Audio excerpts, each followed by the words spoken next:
This is the Humanist Report with Mike Figueredo.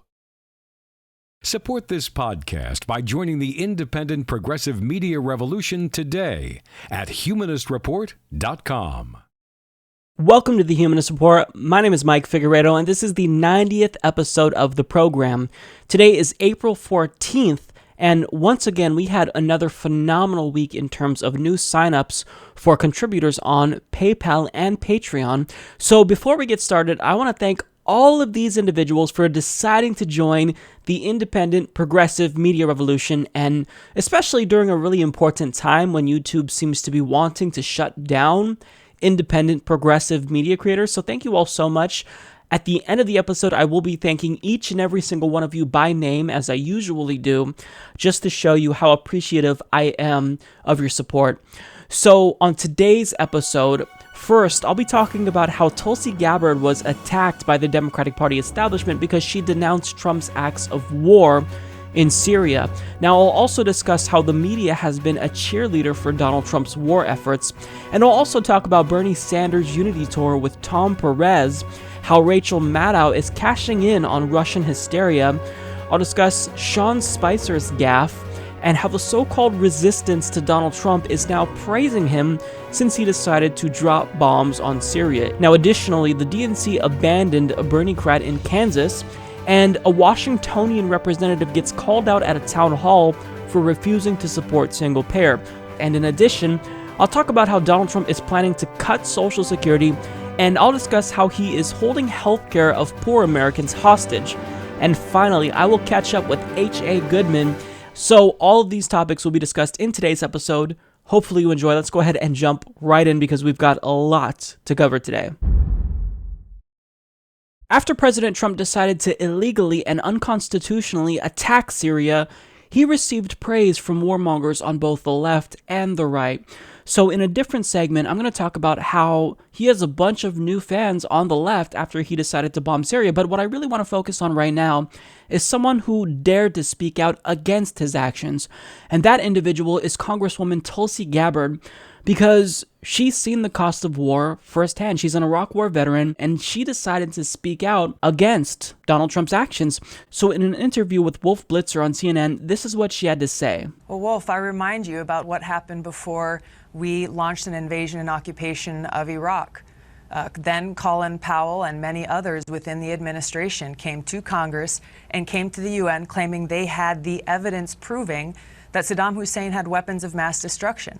We launched a completely destructive, counterproductive war based on that intelligence, which has now, years later, proven to be wrong. We had leaders in Congress then who questioned that evidence that was presented and voted against that war because they were not convinced by the administration then, saying that they had the proof necessary to launch this war.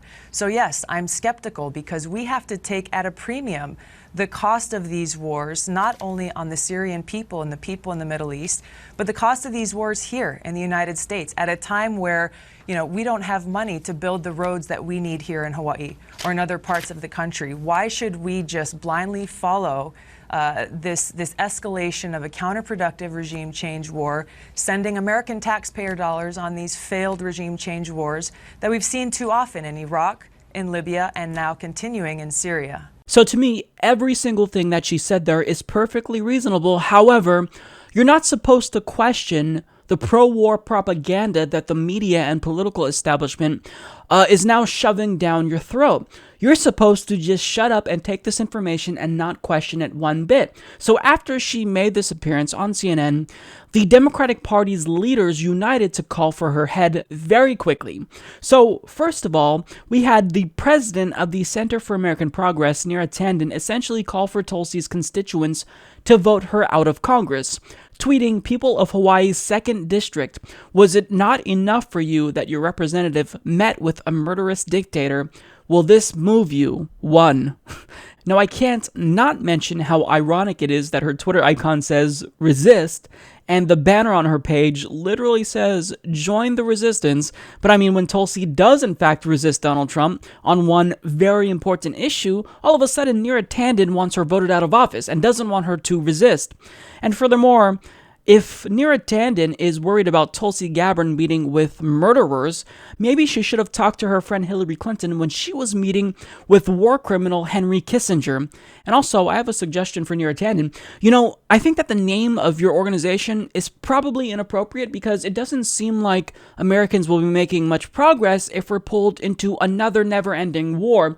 So maybe you should change your name to Americans United to undo progress, because that's exactly what another war would do. But former DNC chair and current lobbyist Howard Dean agrees with Neera Tanden, retweeting her and saying overall that this is a disgrace. Gabbard should not be in Congress.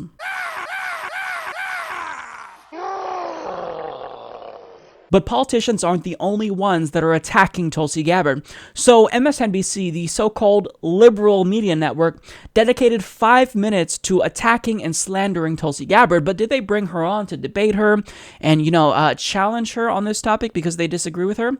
Well, of course not. They just brought on people who would slander her and do their job for them. How do you respond to Tulsi Gabbard? I think it's outrageous. There's a long, well-known history, both in our Intelligence Committee, Amnesty International, Doctors Without Borders. Every single one of these agencies has said that Assad is using chemical weapons. He's a barbarian. He's murdered 500,000 of his own people. I can't imagine how you could make a statement like that, especially being on the Foreign Relations Committee. I can't imagine what could possibly have been going through her head. And to that end, you put a tweet out there. I'm going to read it to everybody, okay? Yeah, go ahead. Okay, so you said that Gabbard should not be in Congress, that this is a disgrace. All she's asking for is proof, though. Is that a bad thing? If you're on the Foreign Relations Committee and you haven't seen the proof in the last 5.5 years that Assad is a butcher and used chemical weapons, there's something the matter with you. Howard Dean couldn't imagine what was going through her head. Well, I don't know, Howard, maybe the same thing that was going through your head in 2004 when you campaigned against the Iraq War when you ran for president, because back then, intelligence officials told us that Iraq had weapons of mass destruction, and lo and behold, we invaded Iraq, and we found no weapons of mass destruction. So maybe this skepticism that Tulsi Gabbard is displaying right now, it's so that way we don't have another foreign policy blunder like Iraq. But apparently Howard Dean doesn't want to learn his lesson. Now they then turn to the second warmonger to attack Tulsi. I think it's her looking for headlines, frankly, because there's no other reason to come out with this kind of literally, it is insane to think that Assad is not behind these chemical attacks. And she's looking for her time in front of the cameras, and I think it will prove to be very detrimental to her career because she also will lose a lot of credibility with her colleagues on both sides of the aisle. This isn't a Republican or Democratic issue of who releases chemical attacks. Both sides agree this was Assad. Now, you may have difference about how we should go forward with it, but certainly he should be held accountable and named as a man who is using weapons of mass destruction on its own people. Listen to what she's saying. She said, certainly Assad should be held accountable. Why don't you just come out and say that you want war with Syria? You want Donald Trump to invade Syria. You want a ground war with Syria. Certainly, I would have more respect for you. But what you're trying to do is you're trying to manipulate audiences. You're trying to prime viewers into thinking, yeah, he should be held accountable. What should we do? And you're trying to plant that seed in their head so they kind of connect the dots and realize, yeah, if he should be held accountable, the best thing we should do is war. Why don't you just say you want war? What's the point of beating around the bush? We all know what you want. Just say that you want war. And she said that it is literally insane to think that Assad is not behind these chemical attacks, and this will prove to be detrimental to Tulsi Gabbard's career. It's literally insane to ask for evidence. Is that what you're seriously condemning here? We shouldn't ask for evidence that Assad did something? Really? Because we did not have an independent investigation, and so we're just believing what intelligence officials are saying, blindly so, anonymous intelligence officials, mind you, and we're supposed to accept and not even question whether or not Assad is in fact responsible when this would not serve Assad right now. And if this does in fact prove to be detrimental to Tulsi Gabbard's career, well, then that just shows that she has integrity. She doesn't give a shit about her career. What she wants to do is speak the truth. She's speaking truth to power. And in this case, she's speaking truth to the media and political establishment that is hell-bent on going into another unnecessary war with a country that didn't attack us. So to suggest that it's insane to even question this is outright absurd, and both of these idiots here should be completely ashamed of themselves. Now, my favorite part is that after this pro-war narrative has been shoved down our throats constantly, Howard Dean had the audacity to say this. I doubt the average American thinks that Assad had nothing to do with chemical weapons, or we should have an independent investigation to find out if he did. There have been a zillion. I mean, look, you've got to trust the people on the ground. The American people thinks that Assad did this. I wonder why. Could it possibly be that people like you are doing pro-war propaganda on every single channel right now? Could it possibly be that the corporate media is trying to push this down our throats? Could that be why you're manufacturing consent right now?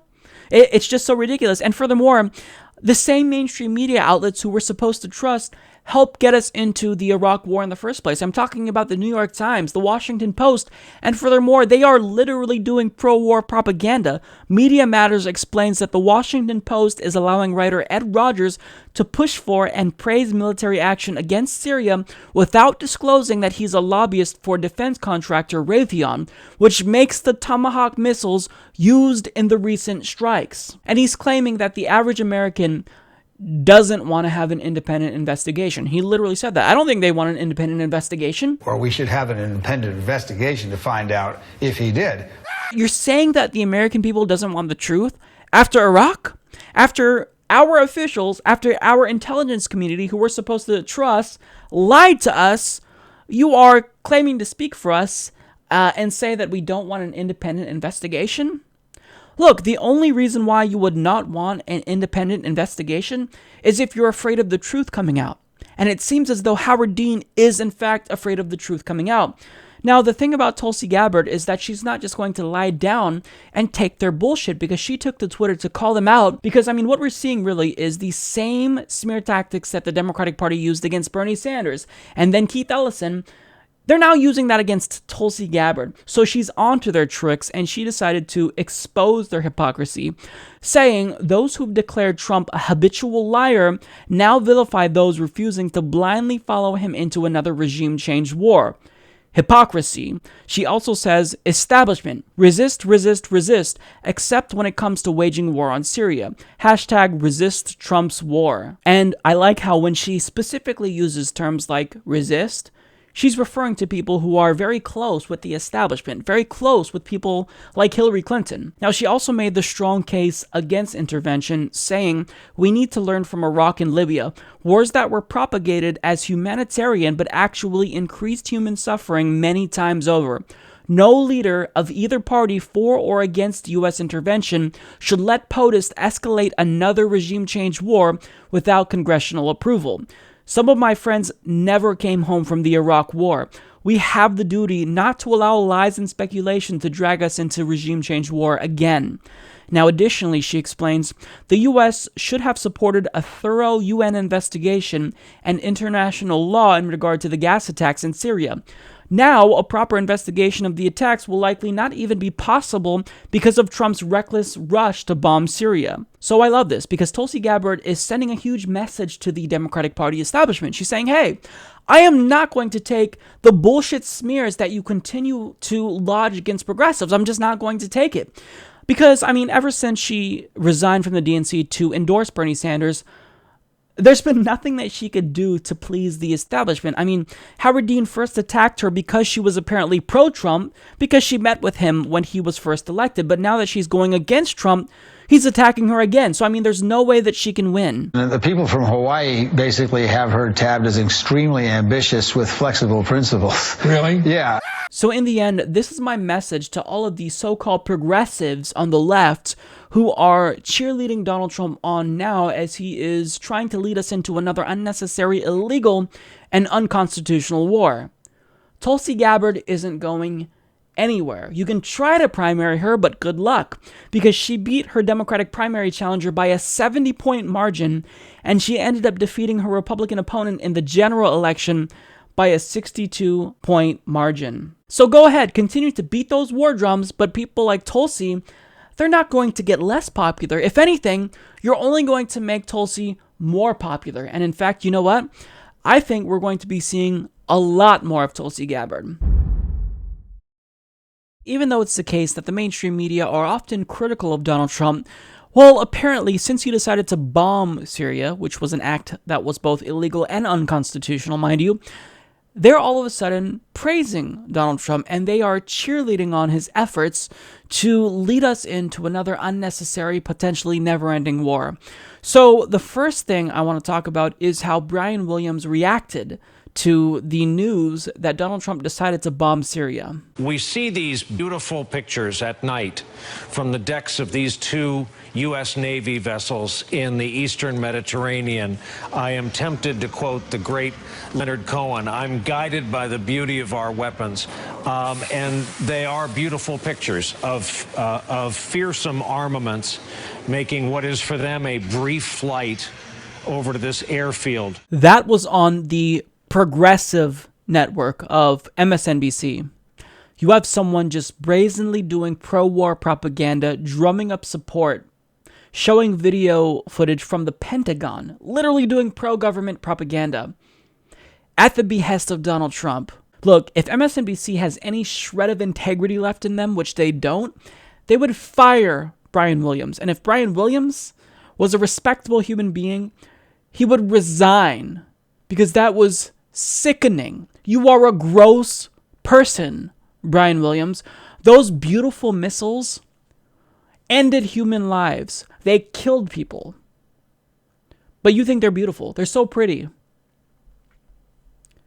You are sick. You're disgusting. Now, I wish I could tell you that Brian Williams was the only one that was praising Donald Trump's illegal war, but that's not the case. So according to Fairness and Accuracy in Reporting, 5 top papers ran 18 opinion pieces praising Trump for bombing Syria, and 0 were critical. And some criticized Trump, but because they weren't harsh enough. Now, this includes media outlets such as the New York Times, the Washington Post, the Wall Street Journal, USA Today, Daily News, and they explain cable news coverage was equally fawning in the hours immediately following the attack. MSNBC had on a seemingly never-ending string of military brass and reporters who uncritically repeated the assertion the strikes were proportional and limited. MSNBC didn't give a platform to a single dissenting voice until 4 hours after the attacks began, when host Chris Hayes, according to his own account, had on 2 guests opposed to the airstrikes in the midnight slot. CNN's resident serious military person, Lieutenant General Mark Hertling, repeated over and over, seemingly on script, that the strikes were bold, tactical. CNN's Fareed Zakaria gushed praise on Trump Friday morning, telling host Allison Camerota, "I think Donald Trump became president of the United States. This was a big moment." Due to the mostly bipartisan support for the airstrikes, it's somewhat predictable that corporate media would follow suit. No need to debate the morality or utility of the strikes because the scene played out per usual. Dictator commits an alleged human rights violation, the media calls on those in power to do something, and the ticking time bomb compels immediate action, lest we look weak on the global stage. Anything that deviates from this narrative is given token attention at best. They are doing pro-war propaganda at the behest of the Pentagon, at the behest of Donald Trump's White House, when they're supposed to be the 4th branch of government. And they've been referred to this unofficial branch of government because they're supposed to be another check on government tyranny. But what they're doing is they're rubber stamping anything that Donald Trump does, especially when it's the most harmful things. And if corporate media's agenda wasn't clear enough, the Washington Post literally published an article from a lobbyist for Raytheon.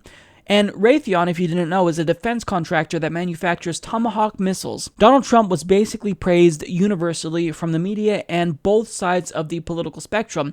And as a result, this became very dangerous because Donald Trump now feels emboldened by the praise that he's getting, and now he's trying to rake in more praise by being more militaristic. So CNN explains the U.S. military dropped America's most powerful non-nuclear bomb on ISIS targets in Afghanistan on Thursday, the first time this type of weapon has been used in battle, according to U.S. officials. A GBU-43B massive ordnance air blast bomb MOAB, nicknamed the mother of all bombs, was dropped at 7:32 p.m. local time, according to 4 U.S. military officials with direct knowledge of the mission. A MOAB is a 30-foot-long, 23,600-pound GPS-guided munition. President Trump called it another successful job later Thursday. So note the language that he's using there. He said this is another successful job, basically saying, all right, guys, I did it again. I bombed another country. I'm now looking for my praise. Can I have that again?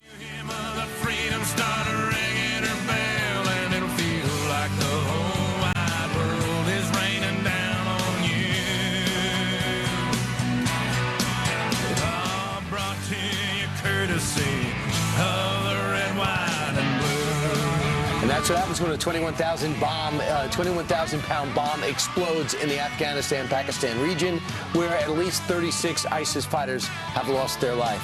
That's right. Welcome to the final hour of the week on Fox and Friends, and guess who's here? Do you recognize him? Geraldo Rivera. Barely. Hey, Geraldo. Geraldo, that video is black and white. Good morning. That is what freedom looks like. That's the red, white, and blue. Well, one of my favorite things in the 16 years I've been here at Fox News is watching bombs drop on bad guys. Now, because of the recklessness of the mainstream media, who's supposed to be a check on Trump's power, he feels emboldened. And here's my question. What's next? Is he going to drop a 1 kiloton nuclear bomb? And then we're going to say, well, it was only a 1 kiloton bomb. And then will he start dropping more? Bigger bombs? I mean, where does this end? When does the media actually call out Donald Trump? It was the media, if I'm remembering correctly, that purported that Donald Trump was an unhinged, unfit presidential candidate. And yet, now this unhinged, deranged maniac may be leading us into multiple new wars with Syria, with North Korea, and you're cheerleading him on, thus emboldening him. I mean, the media is so incredibly reckless. I don't even, there are no words to really articulate just how destructive the media is as a force. And this is why trust in the mainstream media is at an all-time low. They criticize Trump, but then as soon as he bombs the country, all of a sudden they love Donald Trump. They praise Donald Trump. This is sickening.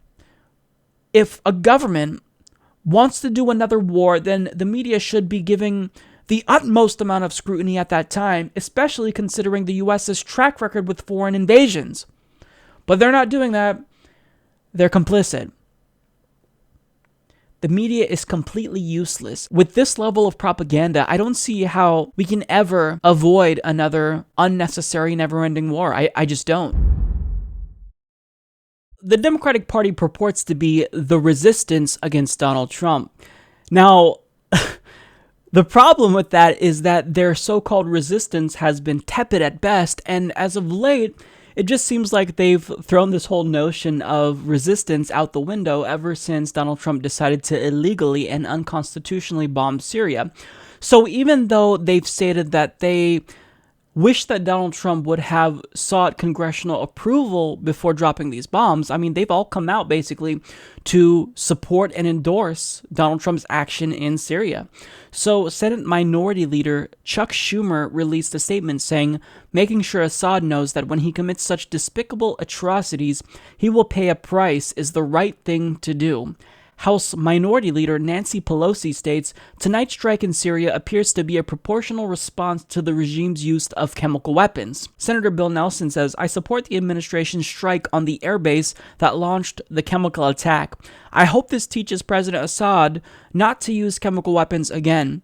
Senator Tim Kaine says Congress will work with the president, but his failure to seek congressional approval is unlawful. So to summarize, what Democrats are saying is we totally support Trump's decision, but, just ask us for permission next time, Trump, and we will give you the rubber stamp of approval, but just, run it by us first. Way to resist, Democrats. You really are. I mean, as the opposition party to Donald Trump and the Republicans, wow. Way to show them, way to stand up for your base who wants you to unequivocally oppose Donald Trump when he does things that destabilize the country and the world. But I mean, you're just siding with him. You're praising him here.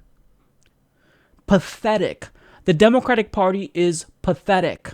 Now, I also want to show you what Fareed Zakaria said about Trump. Now, let me remind you that this is a celebrated liberal pundit, and he said this about Trump after Trump bombed Syria. What changed last night? I think Donald Trump became President of the United States. I think this was actually a big moment because candidate Trump had said that he would never get involved in the Syrian civil war. He told President Obama, you cannot do this without the authorization of Congress. He seemed unconcerned with global norms. President Trump recognized that the President of the United States does have to act to enforce international norms. So according to Fareed, you're not really the president until you illegally and unconstitutionally bomb another country. And I know that this is redundant because I keep saying illegally and unconstitutionally, but I really want to make it clear that what Donald Trump did was illegal and unconstitutional, and it was immoral, considering we didn't even do an investigation. So I find this incredibly frustrating. I find the Democratic Party and their pundits and their apologists and their loyalists all pathetic for not standing up to a person who they called unhinged, someone who they said was unfit to be president. They are now cheerleading him on as he leads us into another unnecessary and potentially never-ending war. So I want to share with you an article from The Guardian. So journalist Owen Jones asks a really important question. He says, why are liberals now cheerleading a warmongering Trump? He states, so now we know what it takes for an unhinged, bigoted demagogue to win liberal applause. Just bypass the Constitution to fire some missiles. It had seemed as though there was consensus among those in the anti-Trump camp. This man was a threat to U.S. democracy and world peace. The echoes of 1930s fascist leaders were frightening. This republic is in serious danger, declared conservative writer Andrew Sullivan on the eve of Trump's triumph. That this megalomaniac, pussy-grabbing, ban the Muslims ex-reality TV star would soon control the world's most lethal military arsenal was chilling. It has taken less than 3 months for these illusions to be shattered. A man widely castigated as a proto-fascist only needed to drop bombs without observing due process. Let's examine what is being said about Trump now. A press he denounced as liars and enemies of the people are eating out of his hands, tiny or otherwise. Trump reacted viscerally to the images of the death of innocent children in Syria, declared Mark Sandler in the New York Times. The original headline on that article, since amended, on Syria attack, Trump's heart came first. Wow. So the man who once bragged to a baying audience that he would tell 5-year-old Syrian refugees to their faces that the U.S. would not offer them safety is now driven by his heart.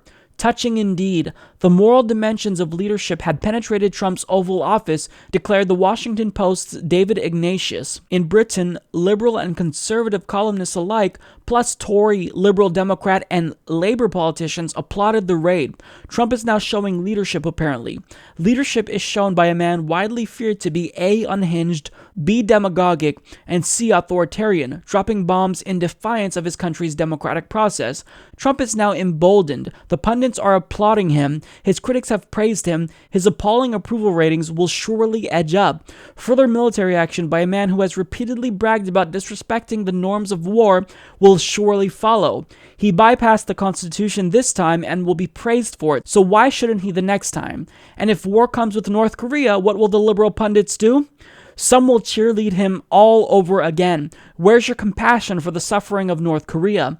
A man who backed torture and castigated his predecessors for not stealing Iraq and Syria's oil is being rehabilitated by the liberal pundits as a man of compassion, a man of strength, with the resolve that Obama apparently lacked. Dozens were killed by a U.S. strike against the school in Syria last month, largely unmourned by Trump's new apologists, as were the 30 civilians killed in Trump's failed Yemen raid in January. Children among them. There are children in Yemen too, and they're being slaughtered by US and UK-backed Saudi warplanes. Trump's liberal apologists won't cry for them or even acknowledge their existence. They are apparently unpeople, rather than kids clutching teddy bears as Western-backed bombs rain on their heads. So that was a very powerful article, so I will link to that in the description box. I would highly encourage you to check it out and read the full thing. Owen makes such a strong argument here. And this is really dangerous. We're already seeing just a week later, in fact, less than a week later, really, that Donald Trump is, in fact, emboldened by this because he is now reaping praise from the Democratic Party establishment. He is receiving praise from the media, and now he dropped the biggest non-nuclear bomb possible, and he's now posturing against North Korea, basically threatening to bomb them if they, in fact, carry out another nuclear missile test. And look, there's no better way to drum up support than to start another war. And Donald Trump is now becoming privy to this fact, and Democrats are completely complicit in anything he does war-related. And it's very troubling because they claim that they want to resist Donald Trump, but the problem is that you can't resist him if you're going to give him the green light to go ahead and bomb Syria. All that they're resisting him on is the fact that he didn't seek out congressional authority for this. But you still approve. You would give him congressional authority. So, yeah, it is a problem that he didn't seek congressional authority. But if you would give him congressional authority, then what you're trying to do is really sneaky. You're trying to pretend as though you're against Donald Trump, when really you're not resisting shit, Democrats. You're applauding him. Fareed Zakaria, who was a well-respected political pundit, said that Donald Trump is now the president because he killed people. When are we ever going to wake up? Or in fact, I don't think we're ever going to wake up. I shouldn't even ask that question. The answer is rhetorical. We're never going to wake up. Because even though Iraq happened not that long ago, we're willing to do the same thing all over again. You are rewarding Donald Trump for bombing a country. They did not attack us. This was an offensive move. And he's going to do it again because of the Democratic Party establishment's willingness to be complicit with this. They are pathetic, they are useless, and should be ashamed of themselves. Since President Trump took office, he's been plagued by dismal approval ratings, but he recently learned that you can become exponentially more popular by simply just bombing another country. So we saw how this move emboldened Trump. He used what we call the mother of all bombs, which is the largest non-nuclear missile in Afghanistan, and now he is putting us this close to war with North Korea. So NBC News explains the U.S. is prepared to launch a preemptive strike with conventional weapons against North Korea should officials become convinced that North Korea is about to follow through with a nuclear weapons test, multiple senior U.S. intelligence officials told NBC News. North Korea has warned that a big event is near, and U.S. officials say signs point to a nuclear test that could come as early as this weekend. The intelligence officials told NBC News that the U.S. has positioned 2 destroyers capable of shooting Tomahawk cruise missiles in the region, one just 300 miles from the North Korean nuclear test site. American heavy bombers are also positioned in Guam to attack North Korea should it be necessary, and earlier this week, the Pentagon announced that the USS Carl Vinson Aircraft Carrier Group was being diverted to the area. The U.S. strike could include missiles and bombs, cyber and special operations on the ground. The danger of such an attack by the U.S. is that it could provoke the volatile and unpredictable North Korean regime to launch its own blistering attack on its southern neighbor. The U.S. is aware that simply preparing an attack, even if it will only be launched if there is an imminent North Korean action, increases the danger of provoking a large conflict, multiple sources told NBC News. The threat of a preemptive strike comes on the same day the U.S. announced the use of its MOAB, or Mother of All Bombs, in Afghanistan, attacking underground facilities, and on the heels of U.S. missile strikes on a Syrian airbase last week, a strike that took place while President Trump was meeting with Chinese President Xi Jinping at Mar-a-Lago. Implementation of the preemptive U.S. plans, according to multiple U.S. officials, depends centrally on consent of the South Korean government. The sources stress that Seoul has got to be persuaded that action is worth the risk, as there is universal concern that any military move might provoke a North Korean attack, even a conventional attack across the demilitarized zone. The Trump administration, emboldened by their punishing strike on Syria and by a successful meeting with the Chinese leader, hopes that the Chinese will use their considerable leverage to dissuade Kim Jong-un and his government from moving ahead with their nuclear program. So understand what he is doing here. He is provoking a madman, Kim Jong-un. One madman is provoking another, and he is threatening Kim Jong-un. And when Trump took a U.S. military vessel and diverted it to an area close to North Korea, well, Kim Jong-un threatened war with the U.S. Now, I'm not too concerned with North Korea and what they do because Kim Jong-un talks a lot of game. He talks a lot. He's never followed through with any of his threats. However, he is so unhinged and deranged that I do worry about the people in South Korea. I worry about the people in Seoul. if he launched a nuclear weapon, would he reach the United States? Probably not. Do they have the capabilities to reach Japan? I don't know. But could he reach Seoul? Yeah, they could fire a weapon into Seoul, into South Korea, and it would be absolutely devastating. So Donald Trump is egging on a madman, and he's threatening military action when Kim Jong-un said that there will be war if he sees any more provocation. So Donald Trump is doing this just to act tough. He's emboldened by, this recent strike in Syria, and he wants to invade a country that didn't attack us again. Now look, am I okay with Kim Jong-un doing these nuclear weapons tests? Am I okay with the proliferation of nuclear weapons? Absolutely not. I think that we need to move away from nuclear weapons. All of us need to unilaterally disarm around the world, Russia, the United States, India, Pakistan. We all need to disarm and get rid of our stockpiles of nuclear weapons. So I don't approve of Kim Jong-un doing this. But Kim Jong-un, we have no grounds to invade that country unless they actually attacked us. So by him testing a weapon, do I absolutely denounce that and disagree with that? Absolutely. But I don't want a war with another country. We never make matters better. And look, what they're going to do is talk about the humanitarian issue. Look, if you're against invading Korea, when you see that they have people in basically what is tantamount to concentration camps, well, you must be a bad person. But really what they fail to realize is that if we invade North Korea, if we bomb North Korea, more people will die from that war than they're dying now, potentially, in concentration camps. The North Korean government, they have no leverage, they have no power. They're only existing today, and they haven't collapsed because they're being propped up by the Chinese government. So what you need to do is work out a diplomatic solution with China. Have China deal with it and make it their issue. But instead, Donald Trump is choosing to take matters into his own hands because you can get incredibly popular. Your approval rating could potentially soar if you bomb countries. This is where we're at. And as long as the media and both political parties continue to cheer him on as he just wreaks havoc on the world and destabilizes the entire international sphere, it's going to be incredibly scary to see what's going to unfold over the course of the next couple of years. This guy is as deranged and unhinged as we anticipated that he would be. The problem is just that the people who were claiming this, Democrats, are now supporting his war efforts.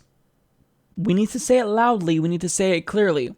No more wars. The American people does not consent to another war. We don't want our tax dollars to fund another war. We don't want a war with Korea. We're in the Middle East in as much states as I think we've ever been in. We're droning Pakistan, Yemen, Somalia, Libya, Syria, and we're just outright bombing them now. We are currently occupying Iraq and Afghanistan. How many wars do we have to start? How many foreign policy blunders do we have to have until our leaders wake up? The Democratic Party establishment has repeatedly demonstrated that they want nothing to do with progressives, and even though they continue to shun us, they make it seem as though we're the bad guys for not wanting to unite behind a warmongering, corrupt corporatist party. Well, I say no, there will be no unity until you actually become a party of the grassroots, a party of the working class. And this argument that we should unite behind the Democratic Party in order to defeat Donald Trump, well, what I say to that is no. There will be no unity if they continue doing business as usual. And furthermore, it's absurd for them to ask for unity when they've done nothing to correct the things that made me and many other progressives want to leave the party in the first place. So, for example, they still have yet to make primaries open. This disenfranchises independent progressives, and it's not acceptable. They also refused to vote down a ban on lobbyist contributions. They're now cheerleading the efforts of President Trump, this time to lead us into a war with Syria. And they continue to take money from large multinational corporations and billionaires, so they don't want to represent us. And they also refuse to support policies that would literally save lives, like a Medicare for All healthcare system. And furthermore, they continue to pat us on the head and insist that they're listening to us, but really, they're not listening. So they constantly brag about this so-called Unity Commission, where they allow surrogates of Bernie Sanders and Hillary Clinton to kind of get together and vote on reforms that they want the DNC to implement. Now, this sounds great in theory. However, the problem is that they didn't give Bernie Sanders an equal amount of votes. They gave Hillary Clinton and Tom Perez more delegates than Bernie Sanders. So any reforms that progressives want carried out by the DNC can be easily rejected by this Unity Commission. So they don't want change. They continue to shun us. They still don't even admit that they rigged the primary. Yet, we're supposed to get behind this corporatist party.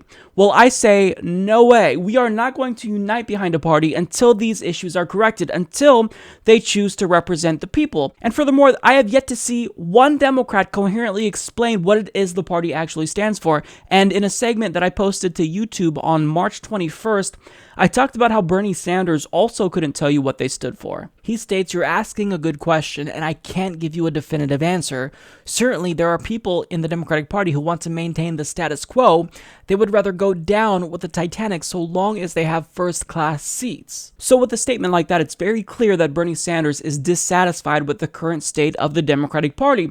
So after hearing him say that, well, you would see how I would be surprised to find a headline about how Bernie Sanders will be going on a unity tour with DNC chairman Tom Perez. So Mallory Shelbourne of The Hill explains, beginning April 7th, Sanders and Perez will hit the trail in so-called red and purple states, including Kentucky, Maine, Florida, Utah, Montana, Nevada, Arizona, and Nebraska. Now, what's the point of this tour, you ask? Well, according to The Hill's Brandon Carter, Sanders and Perez will use the trip to drum up Democratic enthusiasm for special and midterm elections on the horizon. This is part of our effort to revitalize the Democratic Party, to turn it into a grassroots party, to tell people that Donald Trump's agenda is not what he promised them, Sanders told the Post.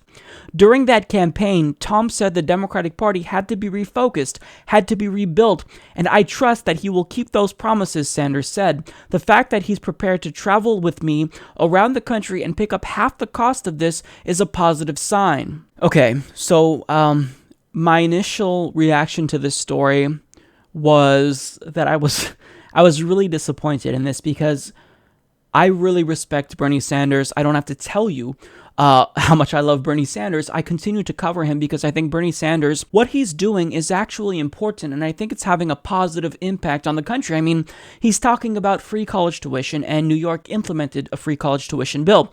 He's talking about a single-payer healthcare system, and now that is on the national agenda. People are actually talking about it, so I really do feel as though Bernie Sanders, in continuously elevating these issues, he's doing something that is good for the country. So I respect and admire Bernie Sanders, but when it comes to this particular issue, when it comes to the Unity Tour, I'm not with Bernie on this issue. I unfortunately disagree with him because I don't think this is the right strategy, because in going on this Unity Tour with Tom Perez, you're essentially rewarding the Democratic Party for bad behavior. I mean, what have they changed, Bernie? You say that you trust Tom Perez, and Tom Perez claims that he wants to make the DNC a party, or he wants to make the Democratic Party a party that has a 50-state strategy, yet he abandoned James Thompson in Kansas. So how is it that we can put our trust in someone as obviously corrupt as Tom Perez, who flip-flopped on whether or not the primary was rigged? He said that, yeah, the primary was in fact unfair. It was rigged against Bernie Sanders and his supporters, and then hours later, he said he misspoke. I mean, how can you trust someone like that, Bernie? But to me, I feel as though Bernie Sanders, his heart is in the right place, and what he's doing is he's trying to influence Tom Perez to become more grassroots. He thinks that by going on tour with Tom Perez, this would somehow show him how to be grassroots. But Bernie, they're not a grassroots party. They don't want to be grassroots, and if they did, they would have voted down, or they would have voted to approve the ban on lobbyist contributions. So I just can't help but feel as though Bernie Sanders is allowing them to use him as a tool to herd people into the Democratic Party when they're inevitably going to betray us again. And I mean, when I see talk of Bernie Sanders going on a unity tour with one of the most corrupt politicians in the country who helped the DNC smear Bernie Sanders, I just feel as though Bernie Sanders may be surrendering to the Democratic Party establishment, and that makes me feel incredibly uneasy.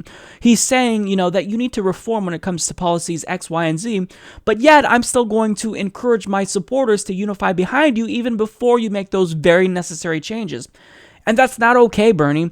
And I think that this is one thing that continues to frustrate me about Bernie Sanders. I think he's too nice. And I mean, I don't think that this is the first time that Bernie Sanders shot himself in the foot, because during the beginning of his campaign, he said, I'm tired of hearing about Hillary Clinton's damn emails.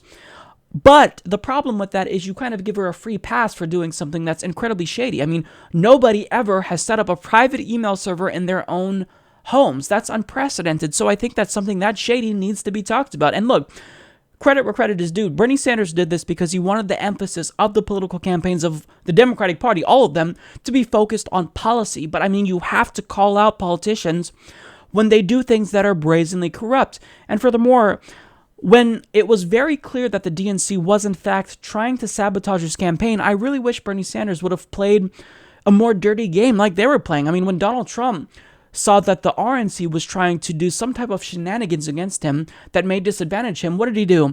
He threatened to run as an independent. So I wish Bernie Sanders would have done something like that, and he continues to instill confidence in the Democratic Party when they've done nothing to reinforce that confidence. So, I mean, when it comes to the policies, Bernie Sanders is always on point. But when it comes to political strategy, I feel as though Bernie Sanders is just, he's too nice. He's way too nice. They continuously exploit him and take advantage of him. And he's allowing them to do this. Bernie, you've got to start actually being tough. You've got to tell the Democratic Party that you refuse to help them out until they actually start reforming and listening to you, because they continue to trot out you and Keith Ellison, and you just take it. They say, this is what we're like. We're like these progressives, but behind the scenes, we're still taking money from large multinational corporations. We're still refusing to back a Medicare for All system because we're taking money from the health insurance industry. And that's not right, Bernie. They're betraying you. And by proxy of betraying you, they're betraying the voters and potential people who would be voting with the Democratic Party, independent progressives. So you cannot give them permission to do this, Bernie. And it's just, I wish that he would stop being so nice. It's incredibly frustrating. This has been one thing that has consistently frustrated me with Bernie Sanders, even though I love him when it comes to policy. And I want to highlight one thing that Bernie said. So he states that the fact that Tom Perez is prepared to travel with me around the country and pick up half the cost is a positive sign. That, to me, was very surprising. Bernie, you mean to tell me that they're not just footing the entire bill? You're the most popular politician in the country. They should be kissing your ass right now. They should be on their hands and knees begging you to tour the country with them. And they're not even paying for you to tour the country? This is absurd to me, Bernie. They're using you. So, I mean, by going on this unity tour, it just feels like Bernie is suggesting that we should rejoin the Democratic Party before they've changed a single thing. And that's not going to happen. We don't trust that they're going to change. There will be no unity until the Democratic Party actually implements the reforms that will bring independent progressives back into the party. And so, by you doing this, Bernie, it tells them that everything they're doing right now is okay. And that's not acceptable. So I totally disagree with Bernie Sanders here. Does this mean that I'm abandoning Bernie Sanders and that I don't like Bernie Sanders? No. I disagree with him strategically. Bernie Sanders has got to toughen up. He's got to actually put them in their place. He needs to show them tough love.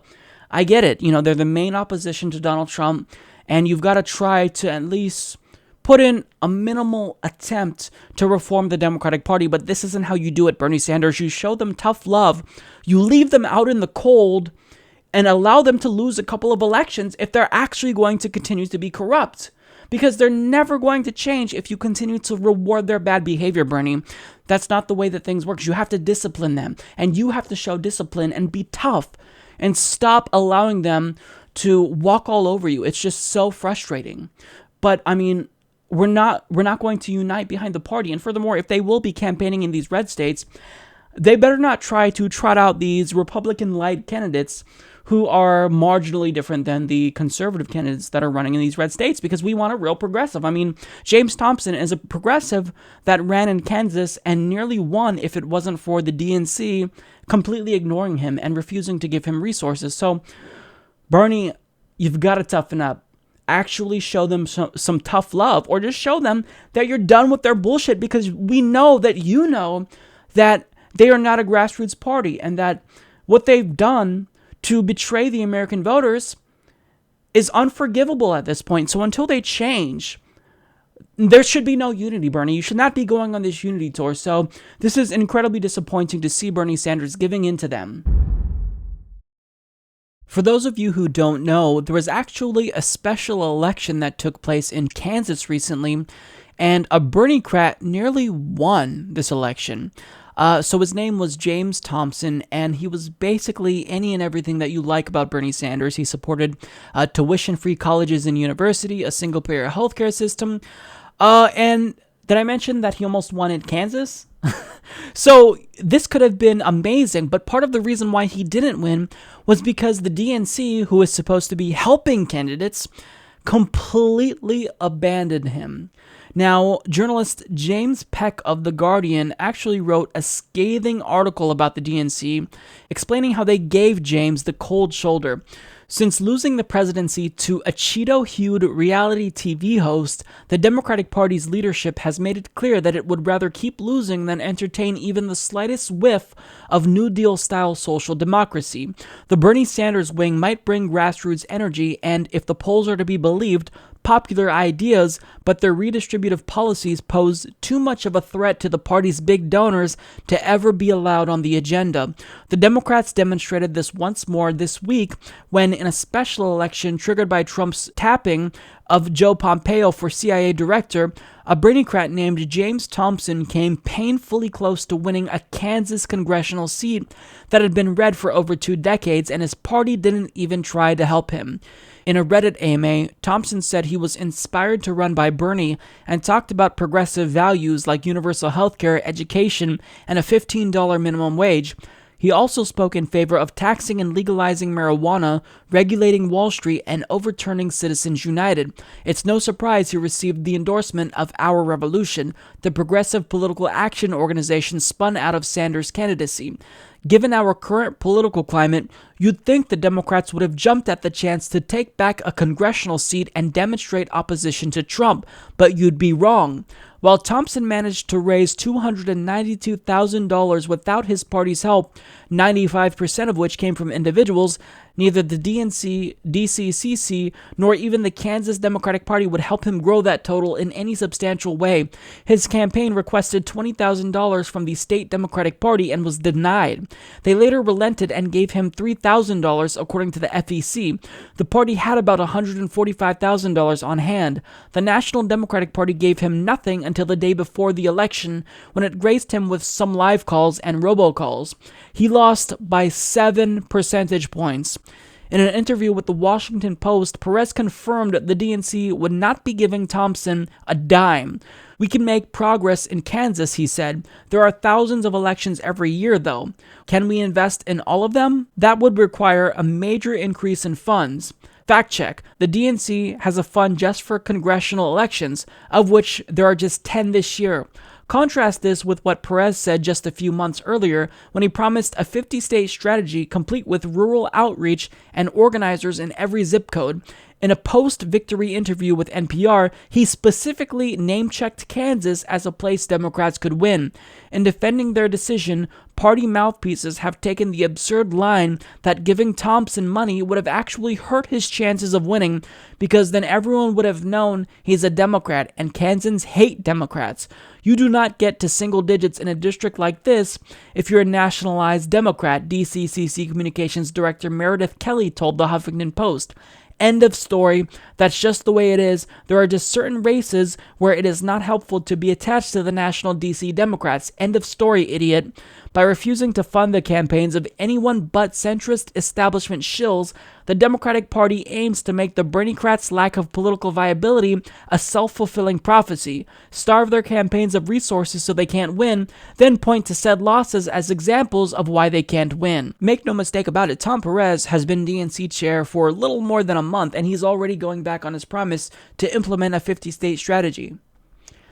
How do you think you're ever going to take back Congress if you're not going to focus on all states, including red and purple states, and you're going to shun progressives at every chance you get? I mean, think of the line of reasoning. The Democratic Party didn't want to donate to a candidate and help this candidate because they were embarrassed of their own party in Kansas. they really think that the American people are stupid. They think Kansan voters that are progressive are stupid. They look at the policies, and since James had progressive policies, that's why he nearly defeated a Republican in the deep red state of Kansas. So I believe that this is something that is so embarrassing. Tom Perez should publicly apologize for mishandling the situation. But I mean, he's not going to do that because he's happy with the outcome.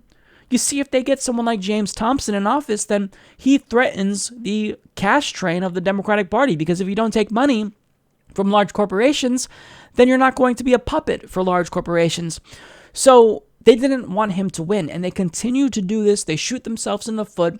They would rather have Republicans be in control because, like I've been saying time and again, they don't want to win. They know that they can change nothing and still win eventually if they just wait out the storm, because they know people will hate Donald Trump and the Republicans so much that we don't give a shit how corporatist, how corrupt these Democrats are. We're willing to vote for anyone who isn't Donald Trump. That's what they're waiting on. I mean, it worked before with George W. Bush, although, Obama certainly ran as a populist. But they are going to do the same strategy and not change a single thing. So when I see Bernie Sanders going on a unity tour with them, as this story breaks, I find it so frustrating. Bernie, it's time progressives take a stand and defend themselves and actually stand up to the Democratic Party bullies who continuously give progressives the middle finger and shun us at every chance they get. So this is so frustrating that we were this close and the DNC botched it. I fully blame them for this.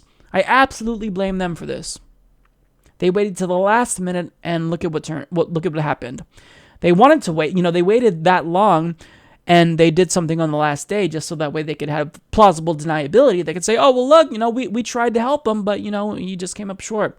No, this is a failure that the DNC must own. Reinvoking Cold War-era anti-Russian hysteria hasn't just been the Democratic Party's main method of attacking Donald Trump. It's also been a tactic employed by the media as well. And they do this because Russian hysteria, it's sensationalistic, and sensationalism sells. It makes them money. Now, if you believe that Hillary Clinton lost because of Russia and not because she was a terrible candidate, then that implies that the Democratic Party has to do nothing. They need to make no changes, no adjustments. They don't have to change course whatsoever because it wasn't their fault. Had it not been for Russia hacking into the emails of the DNC and John Podesta, then Hillary Clinton would have won. Now, let's forget about the fact that Democrats have been consistently losing. I mean, they lost the House in 2010, the Senate in 2014, and the White House in 2016. And also, they're wiped out at the state level. They're wiped out at the governor level. So, I mean, this allows them to not have any introspection whatsoever. So that's all a problem. But the main problem with this strategy is that it's actually influencing Donald Trump to take a demonstrably tougher stance towards Russia.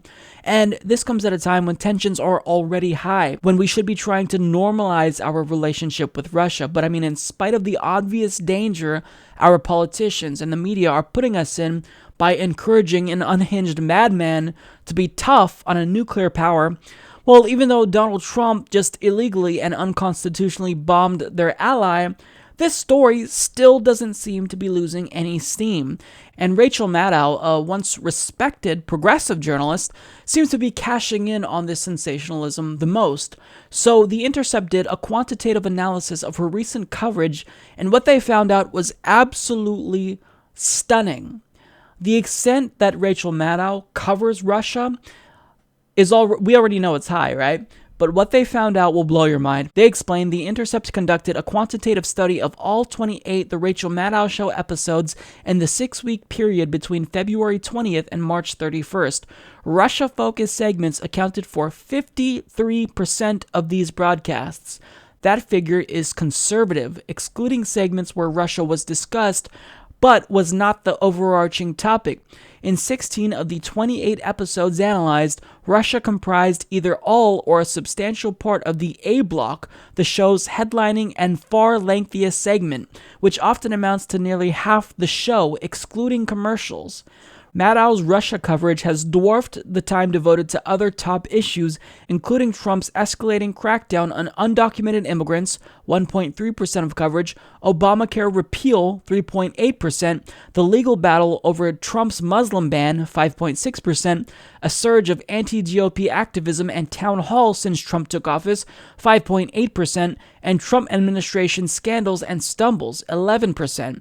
Maddow's focus on Russia has helped her ratings, which are at their highest level since 2008. So out of a total of 1,191 minutes, 640 minutes, a majority of the time, has been dedicated to Russia.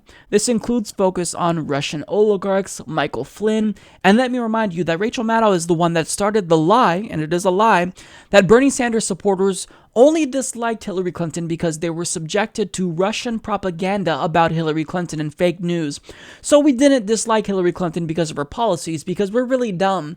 We only disliked Hillary Clinton because we decided to read Macedonian clickbait websites that probably came from the directive of the Kremlin to do fake news about Hillary Clinton. She's the one that started this lie. So she is getting a huge ratings boost because of this, but it comes at the expense of her credibility among progressives. Yep. The thing is that she doesn't care. You know, it's money over integrity if you're Rachel Maddow. Now, just to show how bombastic she's been and how outrageous her rhetoric has been, The Intercept also compiled a video segment that I have to show you. And here's the question. Is the new president going to take those troops out? In Russia, Russia, of whether or not Russia had help, whether they had Confederates inside the Trump campaign when they launched this attack. But every day I lead my show, and I think I'm going to be talking about something else. But every day, over the course of the news cycle, a new piece of it falls in place. We're about to find out if the new president of our country is going to do what Russia wants. If the presidency is effectively a Russian op, right? If the American presidency right now is the product of collusion between the Russian intelligence services and an American campaign, I mean, that is so profoundly big. This is not part of American politics. This is not, partisan warfare between Republicans and Democrats. This is international warfare against our country. She's using words like international warfare. Rachel Maddow is completely unhinged. She is showing us that if it makes money, she is willing to cover it. That's all she cares about, getting the ratings. And I find this really disheartening because when you look at the Rachel Maddow Facebook page, for example, and the videos that she's posting, a lot of her supporters and viewers are cheering her on. They're saying, wow, I've been such a fan of her throughout the course of her Russia coverage, when she's trying to take any and everything about Russia and make it into a big story, even if there's no evidence. So she is deceiving her audience in order to get views. And we know that she tries to do this because this was made very clear when she hyped up the Trump tax return story, and then it was nothing. So Rachel Maddow is someone who we just can't trust, and this is sad because she was one of the few people who I considered an ally in the mainstream media, but we cannot trust Rachel Maddow. She should be ashamed of herself. She is not a progressive. She is not a progressive at all. What she's doing is incredibly harmful, and she is misleading the American people.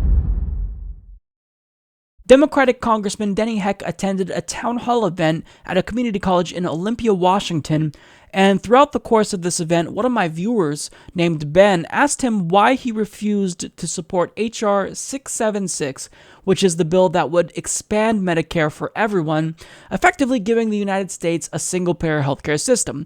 And his answer was incredibly absurd. Take a look. The most common reason for bankruptcy in this country is medical expenses. People go bankrupt from medical bills all the time, all across this country. And there's a solution to this that the rest of the modern world has somehow figured out. It's called single-payer health care.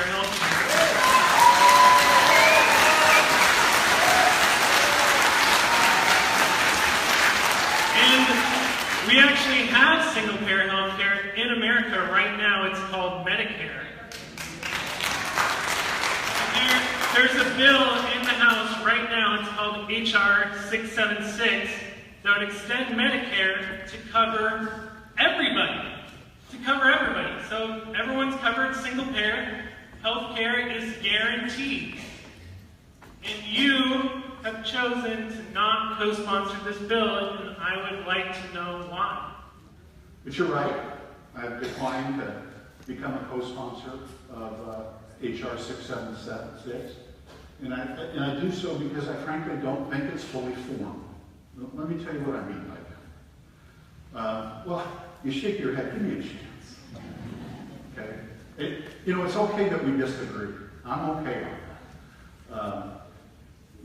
First of all, the Medicare for All Act would in fact take a part of what many people consider to be a part of their Medicare away from them. And that's the 400,000 people in the state who have Medicare Advantage. It would be eliminated under the Medicare for All Act. There'd be no Medicare Advantage. That's a good thing. Secondly, there are about 20% of all hospitals in this country that are private, for-profit. They would essentially be immediately illegal. And oh, by the way, so is 70% of nursing homes, which are for-profit. And the reality is that there is nothing in the proposal which deals either, for example, with Medicare Advantage, or with how is it that we would make this incredible transition from basically saying 1 in 5 hospitals you no longer have a legal corporate governance structure, or these 70% of all nursing homes. There's no plan for how we get from here to there. But lastly, and most importantly, if you talk to hospitals and providers, as I do all the time, they would tell you that Medicare reimbursement rates in and of themselves are not sustainable, that they cannot be a sustainable enterprise on the basis of Medicare reimbursement. And there is nothing in this resolution, HR 676, which would plan for the migration from Medicare as we know it today, which the bill says it applies to everybody, which doesn't provide for a means of making a sustainable delivery of health care. Those are just 3, frankly, more or less off the top of my head, reasons why I've declined to sign on to the bill. But I will end where I began. I think we're a much better country, a much stronger country, if more people have health care. We've cut the number of uninsured in this nation in half. No, by the way, you couldn't be more correct about bankruptcy rate, except for that as we've cut it in half, so bankruptcy's gone down. And I think that's a good thing, and I think we need to continue on that trajectory. So, in a nutshell, he doesn't support this bill because he doesn't think it's fully formed. So he has 3 main complaints with this bill. So first, he says that it would eliminate Medicare Advantage. And I don't see why that's a problem, because there would be no need for Medicare Advantage, because Medicare Advantage, for those of you that don't know, it's a form of private insurance where private insurance companies contract medical services out with Medicare. So this would be eliminated because it wouldn't be necessary. So because it's good now doesn't necessarily mean that it would still be necessary if we did have a Medicare for all system. So this doesn't even make sense. Now, second of all, he says that he's against this bill because 20% of all hospitals and 70% of all nursing homes are for profit. So, in other words, he is putting the profits of these businesses, and they are businesses, above the healthcare needs of the American people, above the healthcare needs of his constituents. And that I find really appalling, because if you claim to care about medical bankruptcies, which he talked about during this town hall, then why would you say, you know what, I don't want a single-payer system because these companies need to make money? I mean, that's egregious to me. That's appalling. If you really care about healthcare and don't want the American people to go bankrupt, then you would move to a system where companies can't profit off of the healthcare that they provide to people. I mean, you can't economize something that can lead to people dying or going bankrupt. It's not acceptable. There are certain things that are off the table that shouldn't be profitable. Now, third, he says that Medicare reimbursements are not sustainable. So in other words, we have no way to pay for a Medicare for all system. We've heard this same song and dance time and again. You know, for whatever reason, we can find money to spend $500,000 on missiles, and 59 of them to be exact, we can continuously fund the Iraq War and the Afghanistan War. We can fund drone strikes in Pakistan, Yemen, Somalia, Libya, Syria. But yet, when it comes to providing our citizens with healthcare, we just don't have the money, you guys. This is a Democratic congressman effectively making this argument. We spend more per capita on healthcare than countries with a single-payer healthcare system. So if everyone has insurance, all of our medical bills will be paid, which will lower the cost for everyone. The reason why costs are so high in the first place is because people don't have insurance. Or if they do have insurance that doesn't cover certain things, then they can't pay their medical bills. So the cost goes up for everyone else. So basically, all of the reasons that he's against this healthcare bill are completely irrational. His reasoning doesn't make sense. It just doesn't add up. And if you're wondering why it doesn't add up, if you're wondering why his explanation for not supporting a bill that would dramatically improve the lives of all American citizens seems a little bit weird, I'll tell you why he doesn't support H.R. 676. So when you look at his campaign contributions, it starts to make sense. So the insurance industry is his number one donor. They gave him $90,000, and hey, look at that. He also took $50,000 from health professionals. Now, he also takes a lot of money from the big banks and defense contractors too. But I mean, when you consider the amount of money given to him by the insurance industry, mostly through PACs, it's very clear why he won't get on board with this bill. And you see, if he supports this bill, well, then the private insurance industry goes under. It's no longer necessary if all citizens have health insurance provided to them by the government. And what happens?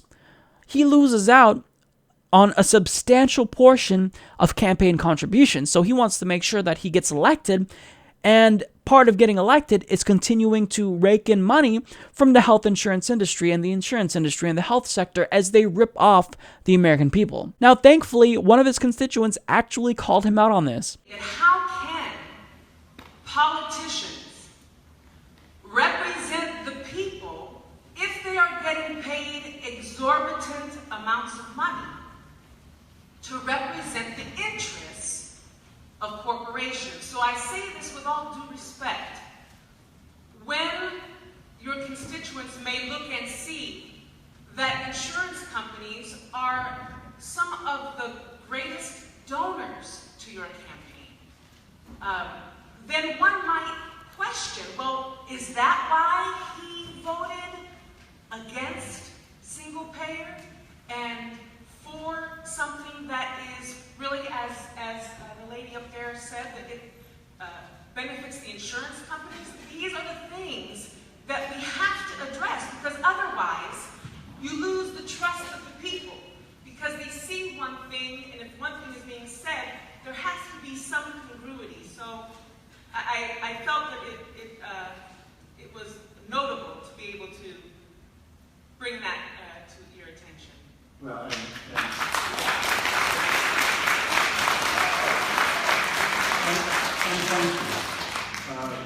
as I said at the outset, I'm a big boy. I can take that kind of input. Look, the only thing I can say won't satisfy you. I have intermittently been in and out of public office and in positions of public trust my whole adult life. And I ask only to be judged on the basis of that 40-year track record. I believe in my heart of hearts and with good conscience that I approach this job and make decisions on the basis of integrity and that which I believe is in the best interest of the people of the district. And if you conclude otherwise based on campaign finance reports, you're free to do that, Kimberly. But I sleep well at night. I'll work real hard for the people of this district, and I'm more than willing to subject myself to their judgment on an every other year basis. I'm just fine with that. And I do appreciate your comment. So clearly, if you couldn't tell, he had no response to being called out on his brazen corruption. He said, I make decisions on the basis of integrity and what's in the best interest of the people in my district. And then he ends by saying, I sleep well at night, and I work hard for the people in this district. Do you now? You say that you want to end medical bankruptcies. He talks about this in this same town hall, but yet you are refusing to sign on to a bill that would end medical bankruptcies once and for all. You're ignoring your citizens here, and You sleep well at night. You have integrity, you claim. You don't have integrity. You are choosing to side with your donors over your constituents. This is what Ben wanted me to share. So he said, one way or another, I just want my representative to support universal health care. It's a moral issue. If you can't support it now when there's little chance of this legislation passing, then how can I trust him to really fight for it when the Dems are back in power and he's sitting at the negotiating table representing my district? This is your constituent, Denny. Your constituent. You purport to represent this person. You claim to have integrity, but yet, when your constituents applauded H.R. 676 when it was brought to your attention, you ignore what they want. You're ignoring what they want because you have donors that are telling you to do otherwise because you want campaign contributions to continue to flow into your campaign. Look, to all of Congressman Heck's constituents, he doesn't want to support you. It's very clear. So what you have to do now is primary him. He's not looking out for you. And this is a loathsome individual. He is not fighting for you. You clearly want this. I mean, in the state of Washington, they're neighbors to my state in Oregon, and you guys are liberal. You may be more liberal than Oregon on certain issues. And, of course, they want single payer. So by him going against his own constituents, look, you were voted in to represent them. So if you're not going to do that, it's time for you to get the hell out of office or get the heck out of office. I couldn't resist. I initially hadn't planned on talking about White House Press Secretary Sean Spicer's Hitler mishap because this is a story that the media has beaten like a dead horse. And so, it's so redundant. They talk about it time and again. However, there's a component of the story that I think is important that nobody else is really talking about. So I wanted to address that because I think that with this mishap, it gives us some insight into the true intentions of the Trump White House. So for those of you who haven't seen this yet, all two of you, this is what happened. We didn't use chemical weapons in World War II. You had someone as despicable as Hitler who didn't even sink to using chemical weapons. Someone as despicable as Hitler didn't even sink to using chemical weapons.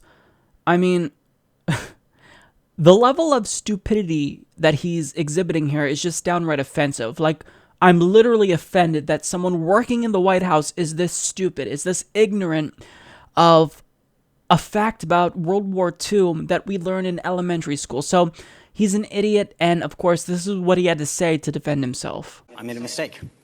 There's no other way. There's no other way to say it.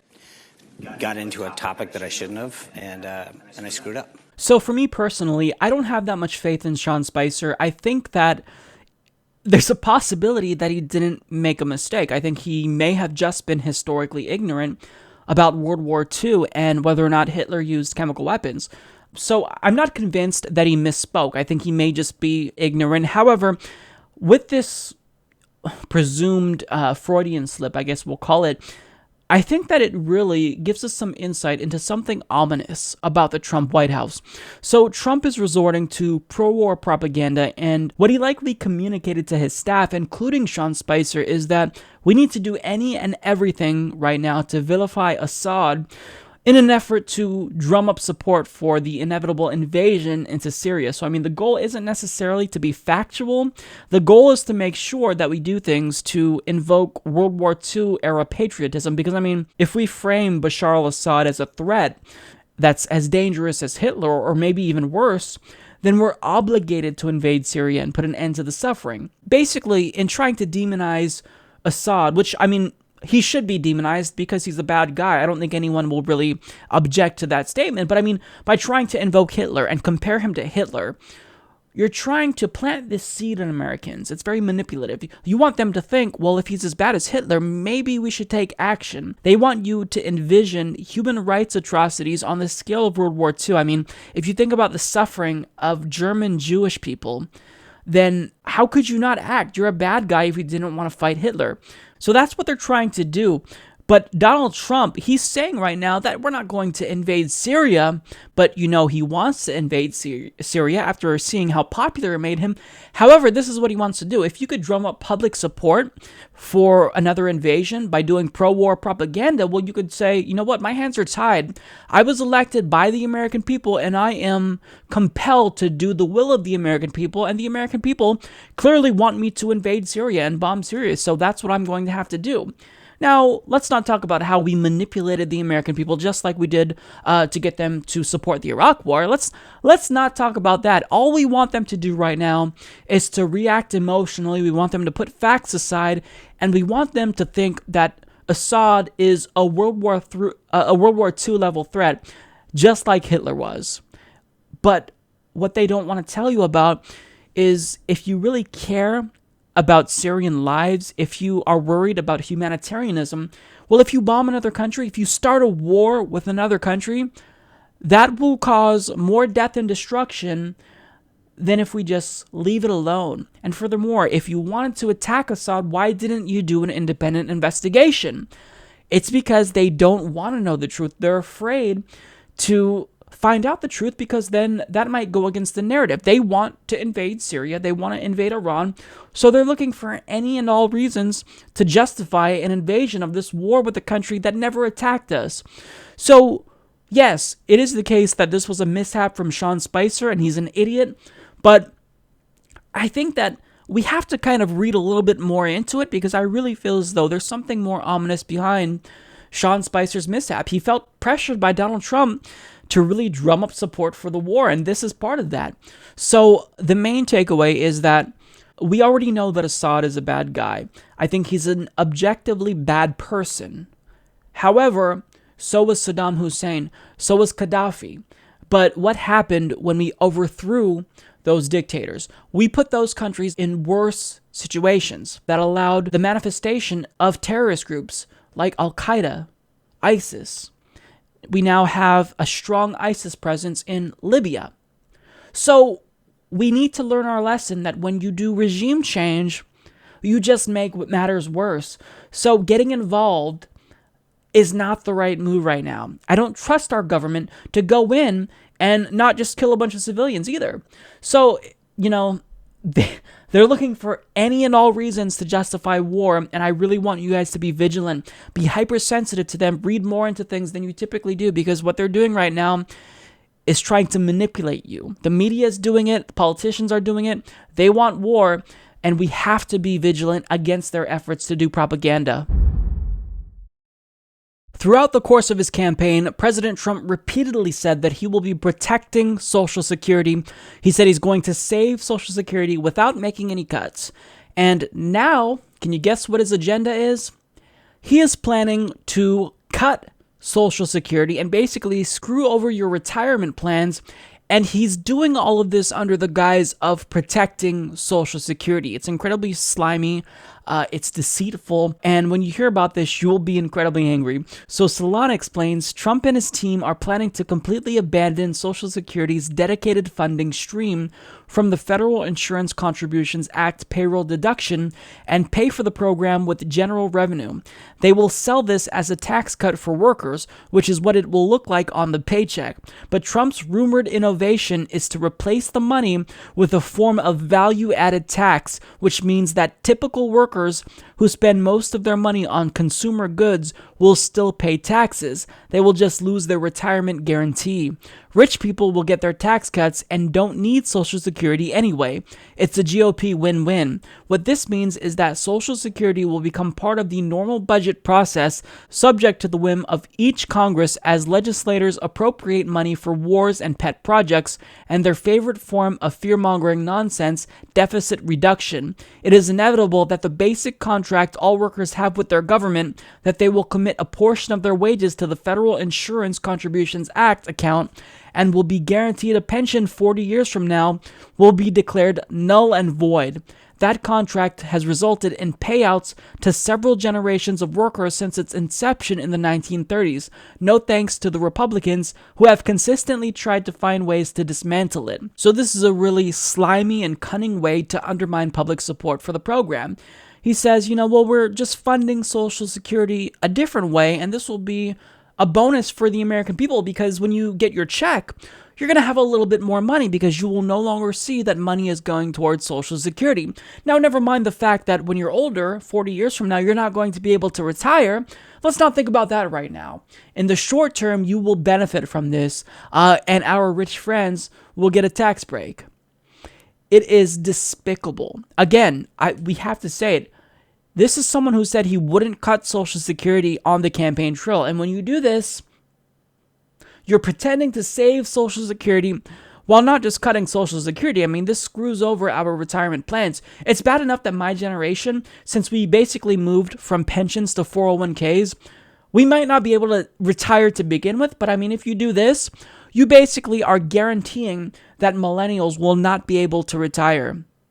So I find this incredibly infuriating because what he's doing is lying and deceiving the American people. He's pretending to look out for you when he's screwing you over in the worst way. Presidents have tried time and again to mess with Social Security because Wall Street has been salivating over it for decades. So it started with Bill Clinton. He initially tried to privatize Social Security.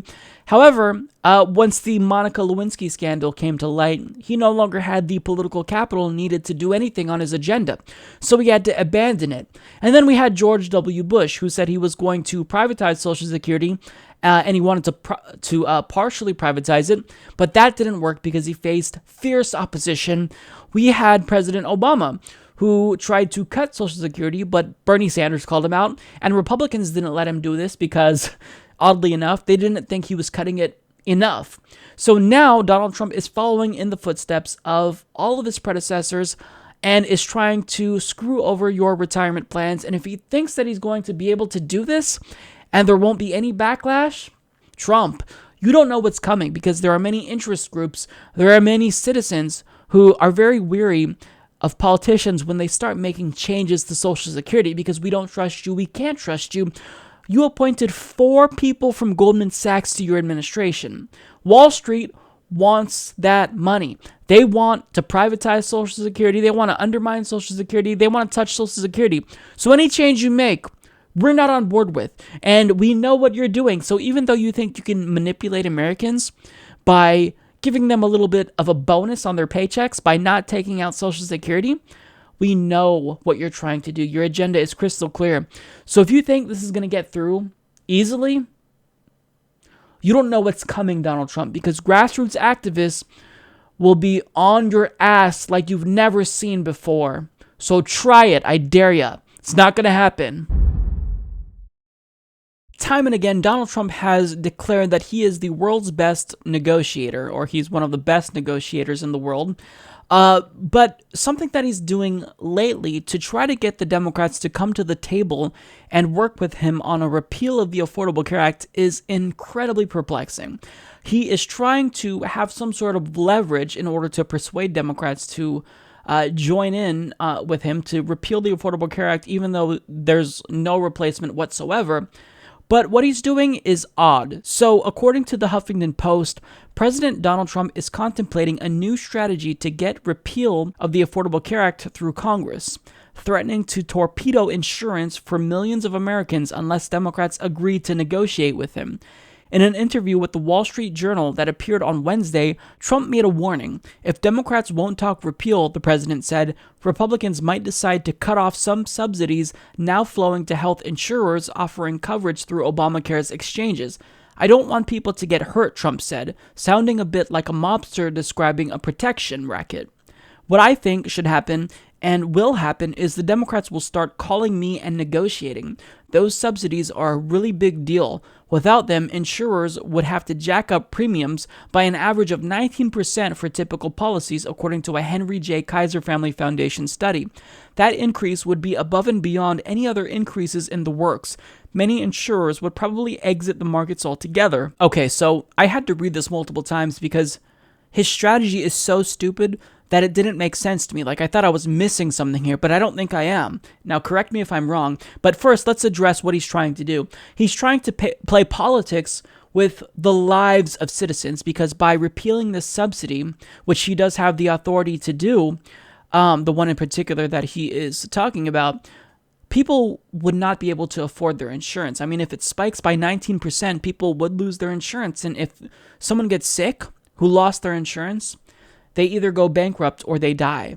So Donald Trump is willing to play politics with the lives of American citizens who he's supposed to be representing and looking out for. So that's grotesque in and of itself, but think about how bereft of strategy this really is. It makes no sense. He's saying, hey, if you guys really want to save this subsidy, then you need to come to the table and negotiate a repeal of the Affordable Care Act with me. However, if you do come to the table and repeal the Affordable Care Act, then this subsidy will go away that way too, but you'll get blamed for it.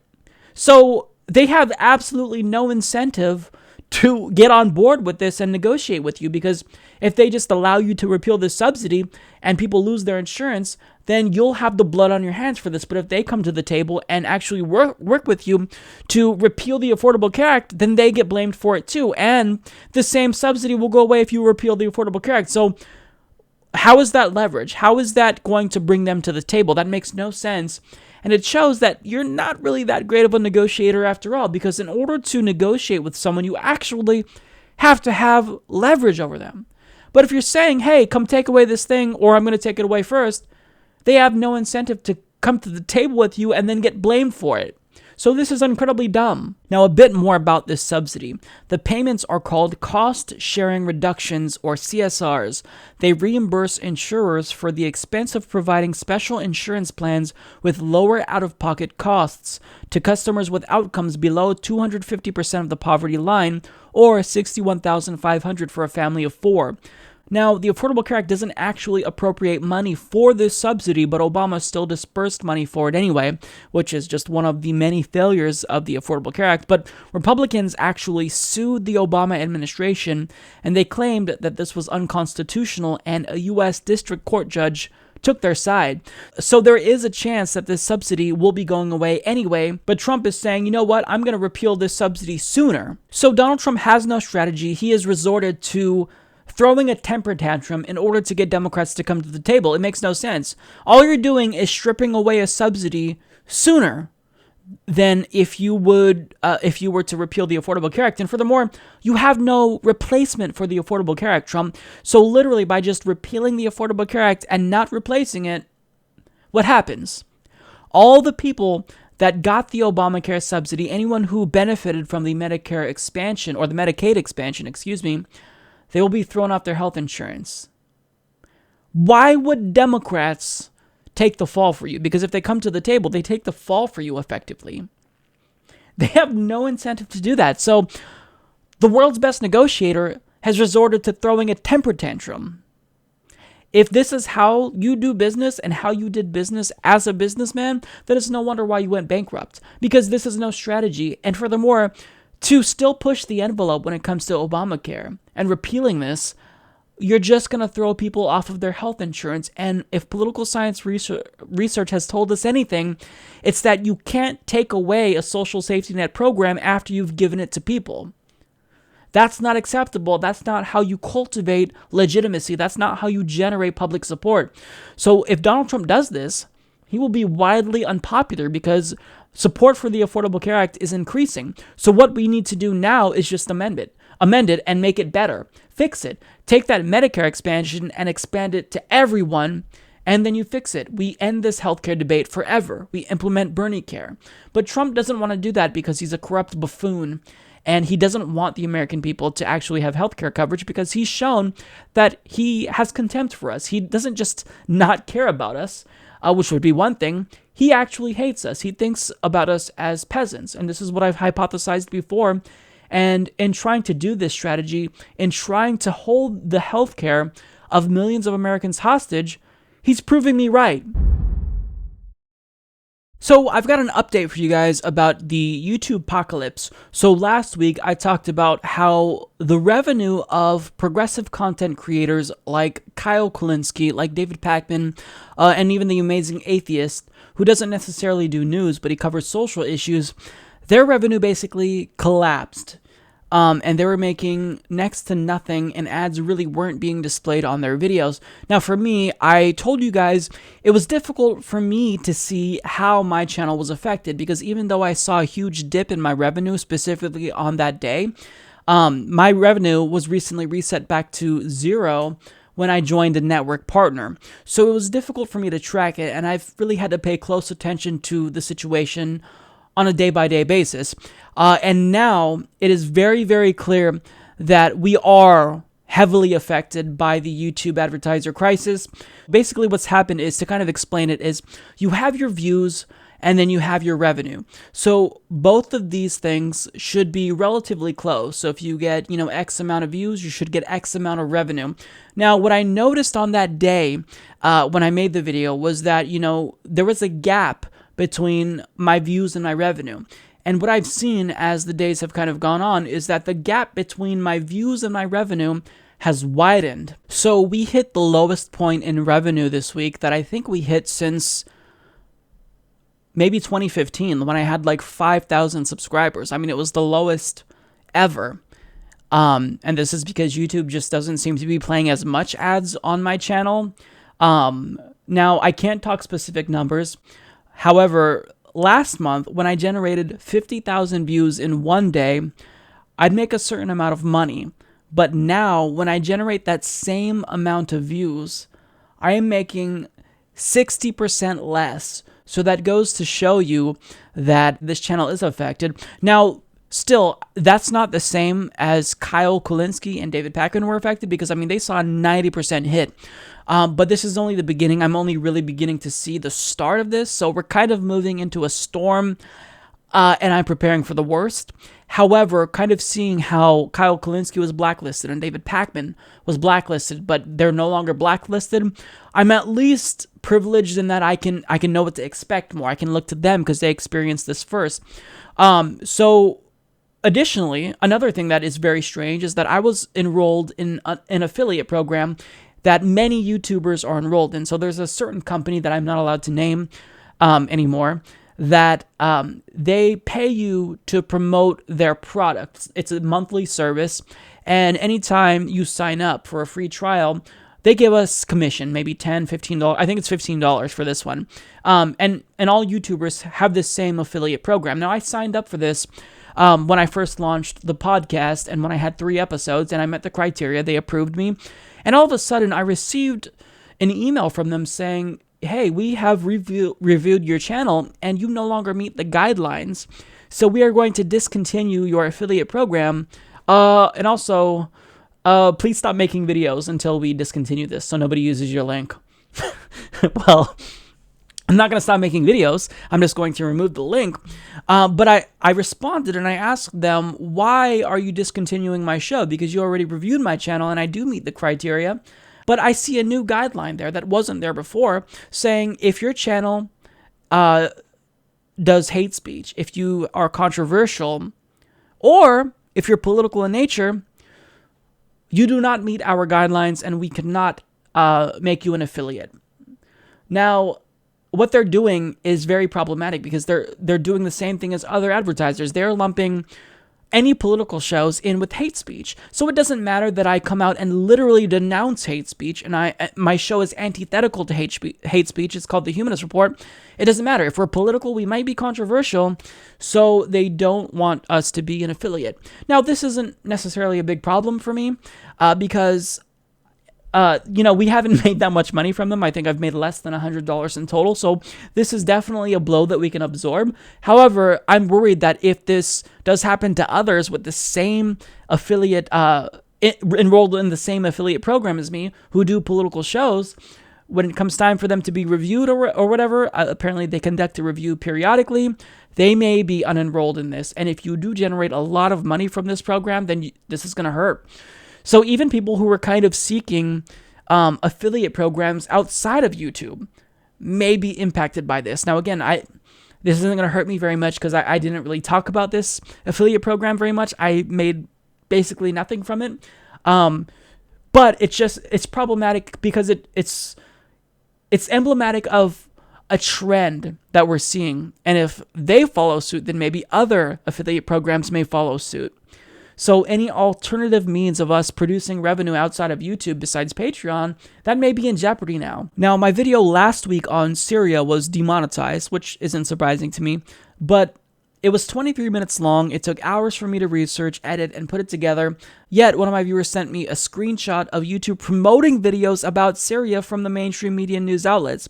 So I did get an ad before one of these videos. I checked. So, I mean, they're featuring mainstream news videos about Syria while simultaneously demonetizing all of our videos about Syria so that way they can discourage us from talking about Syria. Doesn't this seem a little bit strange?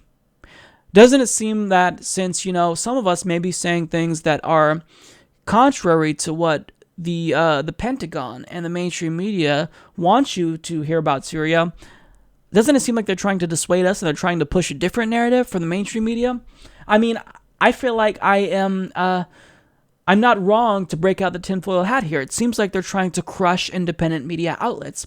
And guess what? The mainstream media isn't covering this because they want us to be crushed. I mean, when you see the Humanist Report killing it in the views when it comes to Fox News, I mean, go look on their channel. They don't like us. They see us as a threat, and so they're trying to crush us now. But the good news is that, you know, the bigger YouTubers that I've been in contact with, they've kind of let me know what to expect, and so I don't feel as uneasy about it because I know that if I do lose some revenues, it will rebound to a certain extent. I just don't know when or how much. So, also though, you guys have helped us so much. So, anytime somebody signs up, I want you to know that I am incredibly thankful and appreciative for your generosity and kindness, and I will be thanking you. And also, anyone who pledges $5 or more, I do tend to, usually, not every week, but I send you links to the videos that I will be uploading throughout the week, because once I started the podcast, you know, being a full-time student, I knew that if I ever wanted to be successful, I had to release a new video every single day. So I would film an episode, cut that up into multiple clips, and then release those segments daily. But rather than sitting on the episodes, once I began to cultivate enough people that became members, I decided, why not send it to them early and reward them for helping the show survive, you know? So that's what you get. If you sign up for $5, I send you videos. I do live chats with people who contribute $5, and if it's $1, then I give you recognition. And I'm just, you know, I see people pledging $1, $1, $2, $1.50, and it's so touching. You guys are amazing. And, you know, I've had a couple of people say, Mike, I wish I could support the Humanist Report, but I've got to support the Young Turks. I've got to support David Pakrin just because I've been watching them longer. Thank you. Don't apologize for that, because I really feel as though when you help one outlet, you help all of us, because we're all kind of in this together. If one of us falls, then that makes all of us vulnerable. So whatever you can do to help all of us, that's a win-win-win. I see nothing but a benefit from it. So if you truly believe that there's someone else who's doing this better and you only have $1 to spare, then please support that individual, because what you're doing is really, really helping them out. So I don't know, you know, how long this will last, but thank you for helping us, because it sucks. We have to fight back, and YouTube, even if they may want to crush us, it's not going to happen, because you guys have already come to the rescue of our shows. So thank you all so much.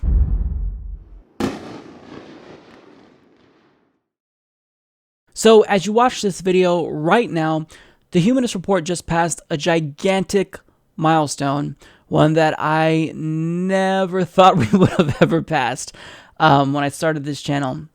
We passed 100,000 subscribers. I don't even know what to say about that. This is something that was unfathomable to me when I started this podcast. My goal was to kind of, you know, start a YouTube podcast, try to get some public speaking experience, you know, try to form a small, tight-knit progressive community with other like-minded progressives to where, you know, we can all talk about politics and whatnot. Holy crap, this morphed into something that I didn't think it would ever be possible. 100,000 subscribers, it's difficult to even envision how big of an audience that is, because if I speak to a crowd of like 30 people when I give presentations, you know, at as part of my college studies and whatnot, I nearly shit my pants. But the fact that I have 100,000 people that subscribed to the channel, this says a lot about the country. It says that there are people that are hungry for something different in terms of the media. People are tired of the bullshit that we've been fed, and people are looking for progressive change. I mean, my goal when I started this was to minimize myself and put the policy issues at the forefront. I wanted everything to be about policy, Medicare for all, education and whatnot. And, you kind of start with something and it just kind of takes off. And I've always, been trying to find my footing, because I don't know what the hell I'm doing. I'm not a trained professional public speaker. I'm not, a political pundit. I've never went to school for journalism. I'm the dude who's behind the scenes, political science studies. I do the research, the data. I crunch the numbers. As boring as that sounds, I actually enjoyed it. So this is something that, I'm trying to acclimate to this, because this is still new. I mean, our channel reached this milestone relatively fast, and we've captured the attention of the establishment. It's called a Humanist Report podcast. So, starting this podcast, I tried to make sure that it was professional and I did everything right, but when it launched, it was a complete disaster, because I do this out of the spare bedroom in my house that me and my fiance are renting, and then we have a little cage with my bearded dragon, and then we keep a separate cage for crickets. And I forgot to take them out of the room for my first episode, so all you can hear are crickets in the background.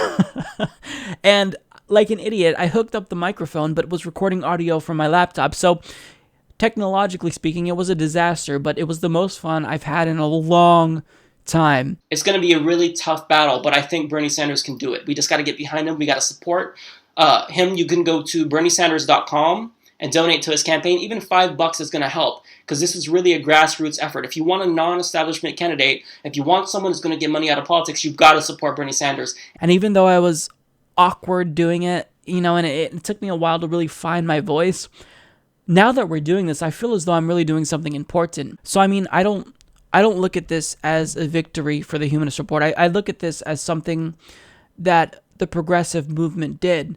And, people ask me, who else works on the Humanist Report? Because when I refer to the Humanist Report, I say we all the time, and people have asked about this. When I say we, I mean us, the audience, the progressive movement, the people who donated to Bernie Sanders, the people who are donating to the Patreons of the Humanist Report, Secular Talk, the Young Turks. These are the people that I'm referring to when I say we. But in terms of the channel, I do everything by myself. I don't have a team. I would love to have a team. I would love to have an editor. I'd love to have a co-host. But I'm doing everything by myself. I'm editing by myself, and it takes a lot. It's a full-time gig now, and I couldn't be happier. This is even though it gets very depressing sometimes, even though I have to talk about political issues that may cause, psychological distress for a lot of people, war, poverty, healthcare. It's something that I enjoy doing because I feel as though it's important. I can do things that I wasn't able to do before. I have a voice that I never felt like I had before. And people are saying, this is our voice, you're communicating a message that we want. So it's just remarkable. To reach 100,000 subscribers I don't even know what to say. This is certainly something that we are going to build from here, and we're just going to get bigger and better as we go along. So thank you all so much for 100,000 subscribers. I didn't plan anything because I didn't honestly know what to say, because this is, I never expected this. Who expects to reach 100,000 subscribers? I mean, YouTube is oversaturated with thousands of people that post videos every day hoping to, achieve even just a modicum of notoriety. And it's very rare to have a channel actually get successful, to this level. But it shows that, we're tapping into something that's really important. We're at a point and time in our country where people are woke. They've woken up and they want something different. And I really feel honored to be one of the voices that, is trying to lead that cause and be a voice for progressives. So thank you all so much. None of this would be possible without you. And yeah. So we just passed 100,000 subscribers, and the question is, now what? Where do we go from here? So first of all, we're going to celebrate. So I will be doing a live Q&A show so you guys can ask me questions. I don't have a date for this yet, so stay tuned for that. When I do have a date, I'll be pinning the date and time to the comment section in the YouTube video. But here's what I want you guys to do to participate. If you're not going to be able to make it to the live show, submit a question down below, and I'm going to try to answer as much questions as possible. I think the last time I did this, when I hit 25,000, I answered every single question, I believe. I probably won't be able to do this now, that we just have so much more viewers. So if you guys see a question that you like, give it the thumbs up. If you're on Facebook, like it. And that will float it to the top, and it will, it'll show me that you're interested in this particular comment. Furthermore, if you want your question to be answered on video, film a video of yourself asking me a question, and email that to me at mike@humanistreport.com. And I will try to answer that, as long as you're not doing anything crazy, showing your booty hole on camera or something. I'll probably answer the question. So yeah, we will have fun. We'll do a live show. It will probably be the week after next. But again, I'll have a concrete date and time in the video link down below. And also, if you follow us on Twitter and you are part of the Humanist Report Facebook page, I will be making an official announcement of the date and time then. Now, second of all, what next is in store for the Humanist Report? Well, one of the things that I don't know if I can spill the beans on, but I've been holding it back forever now, and I'm ready to. So within probably the next month or so, the Humanist Report will be expanding to a brand new venue. And that is, we will be getting our own channel on Roku. So just like you can go on Roku and download Netflix and Hulu, you can now download the Humanist Report. So I don't know when that's going to be live. I've been working on this with a team who's kind of using me as a guinea pig. And my channel is a guinea pig, and eventually, we're going to try to monetize it. This could one day be an alternative to YouTube. I don't know how viable and lucrative that will be, but if this works for me, I'm going to make sure that all progressives have this as an option. And I've already talked to the company about expanding to other progressives, and they seem inclined to bring them on. We're going to test it out on me first and see how this works. So this is, a Roku channel for us is awesome, I think. In terms of what the benefits will be of using the Humanist Report Roku channel, other than just using the YouTube channel and watching Humanist Report videos that way, we're testing it out. We're trying to see what works, what people like, but this is something that I'm excited about. It's something little, but, we're getting our own Roku channel. I think that's pretty cool. Now, another thing is I recently stated that I joined a network, and people have been wondering, what the hell is up with that? So now I'm going to tell you, but before I tell you what network I joined, I will tell you why I thought it was important to join a network. So for me, I never intended to join a network because I think that it is something that a lot of YouTubers get duped into doing. They take, a certain portion of your ad revenue, and I feel like they don't really deliver much of a service to you. However, as you begin to grow, you get more vulnerable to corporate entities that try to take you down. So I've had a couple of videos where I've had the legal teams of gigantic news organizations, well, their legal department basically threatened to shut down my channel if I don't demonetize their videos. So for example, I had one video where I played about a 30-second clip of an interview of Donald Trump, and the company filed a copyright claim, and I clearly, I appealed that claim because it's fair use. I'm allowed to use a clip if it is a jumping point for discussion, and they said, basically we disagree and we want to challenge you on that. At that point, my hands are tied. Even if I'm in the legal right, and if I am abiding by the fair use doctrine in a way that is completely legal, just the legal fees alone would destroy this channel, bankrupt it.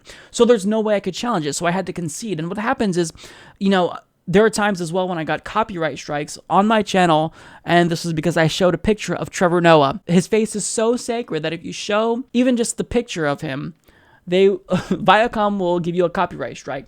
So what a network partner provides you with is they can kind of shield you from this. So if I get a copyright strike, without a network partner, there's no one I can call when something goes wrong. But with a network partner, there is someone that I can call And throughout the course of my time on YouTube as a YouTube host, I've gotten probably more than 25 different offers from companies, some who literally tried to bribe me. I'm not kidding. They said, sign a contract, Mike. We will take nothing from you, no revenue, and we'll give you money. We'll give you $1,000 today if you sign. I walked away from all of those because if it sounds too good to be true, it probably is. And I'm not looking to sign a network that's going to change my content. That was basically part of it. All of these contracts that I read through with all the legalese and whatnot, I didn't trust it. So there was no way I was going to sign anything that, would force me to surrender control of my channel or impact the content, and I never felt easy about the network partners that made offers. So now it comes to the network. Which network did I join? So there were 2 networks that I was willing to join, small networks, progressive networks. One of them was the Ring of Fire. The other was TYT Network. And this is because, unlike the other networks, those 2 networks, they only have about 12 different network partners. So you don't have to be one of 1,000 people to call them if something goes wrong. You have direct contact with them. So I have to send a huge thank you to another YouTuber for making this happen. So Kyle Kulinski of Secular Talk, he's part of TYT Network. He put in a good word for me, and without him, this wouldn't have happened, but I have officially joined TYT Network. Now, TYT Network had a contract that's 2 pages. It was very clear that in signing with TYT, they actually will protect me and I'll be getting something in return. Now, what does this mean for the Humanist Report? What changes about the Humanist Report now that we're part of TYT Network? Nothing. Literally nothing.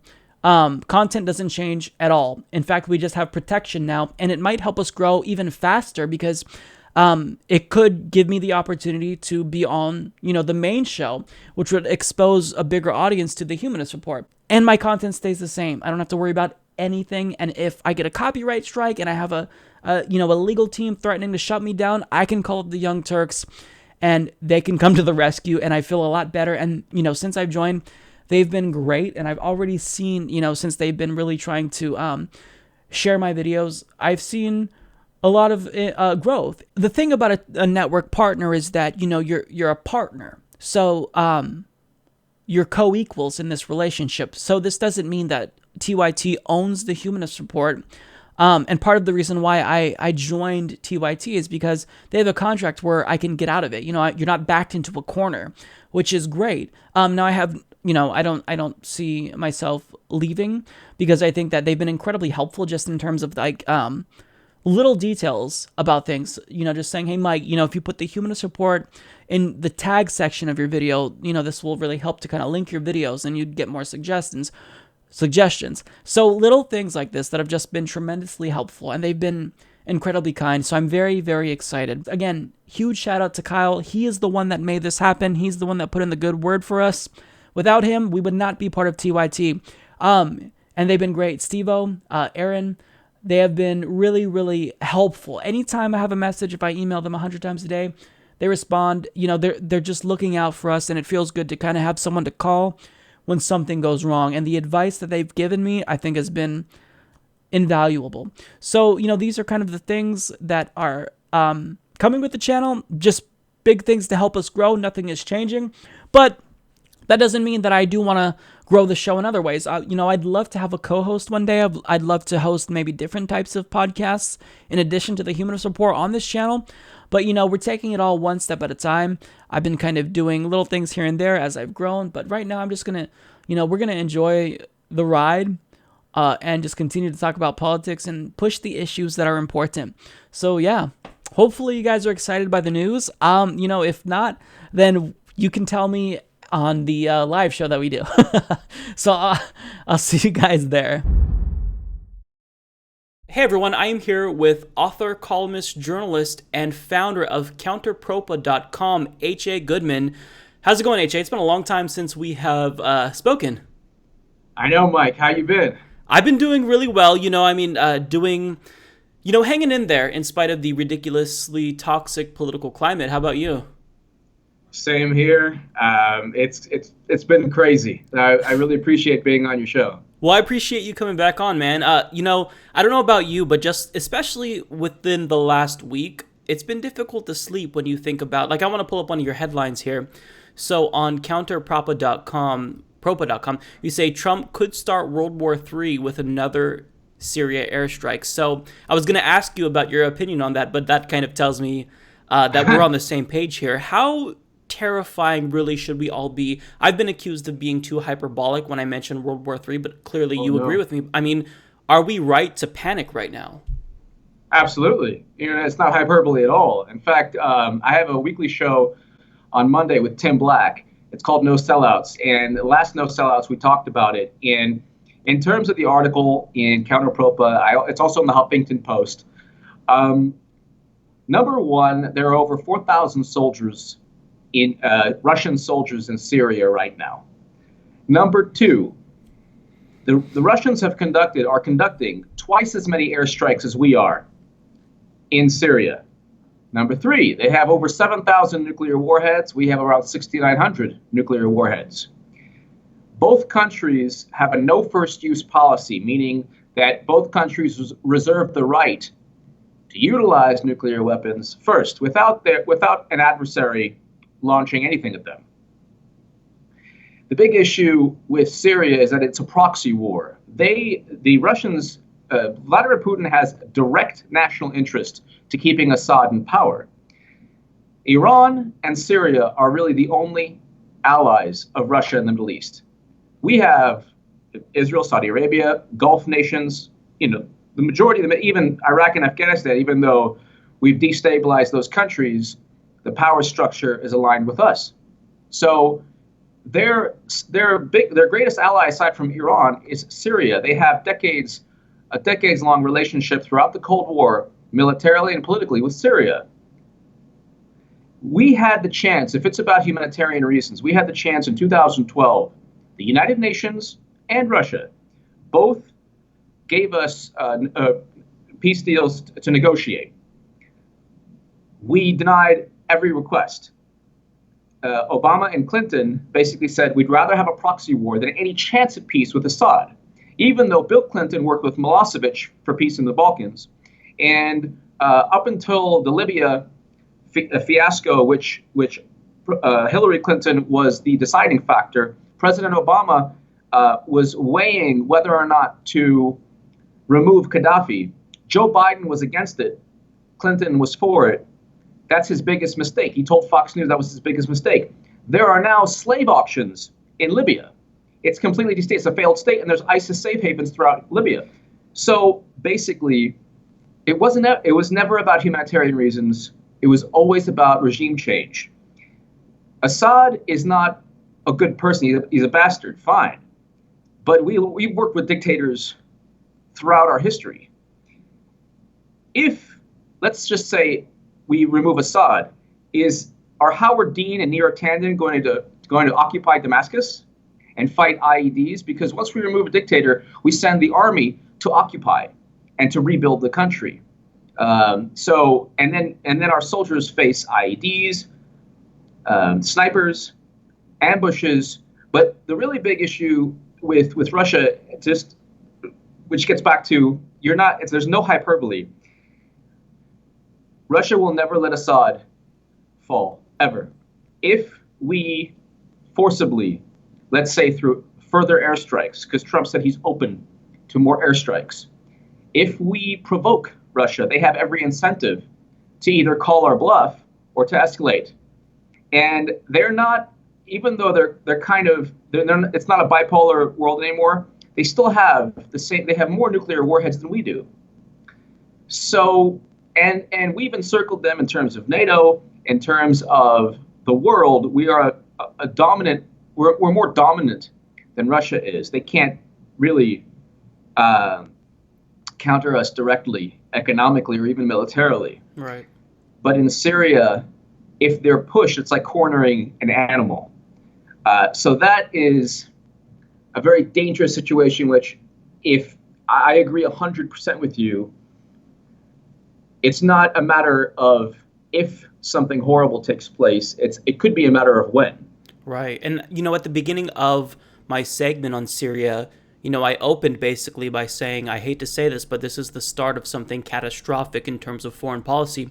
Now, you brought up humanitarianism and how you really see this push in the media to frame this as a humanitarian intervention. But, I mean, if we're really going to go that route, don't you think that the same media people should be talking about how we're currently arming Saudi Arabia and they are executing Yemeni civilians, they're carrying out war crimes, they're bombing schools and hospitals? I mean, if we're really worried about humanitarian issues, then why aren't we talking about that?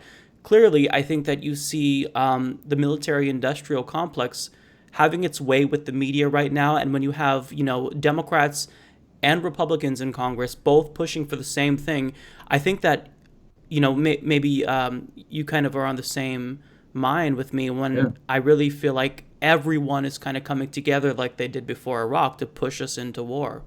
Absolutely. No, you're 100% right. The Washington Post and the New York Times, they're basically public relations firms. And we saw that with Hillary Clinton and Bernie Sanders. The Washington Post first went after Bernie Sanders and did everything possible to prop up Hillary Clinton and then go after Trump. So it's not about policies or ideology. In terms of war, they all unite. The Democratic Party, the establishment in the Republican Party, and the media all unite. And if you've noticed, there's no more Russian hacking. There's less Russian hacking discussion now. I was going to ask you about that. Yeah, no, it's Trump had a lot of incentive domestically to launch the airstrikes. What took place is neoconservatives, and this is in The Intercept, neoconservatives fundraised for Hillary Clinton. So the same people who slithered into the Democratic Party from the Republican Party are now running the show in terms of Democratic foreign policy.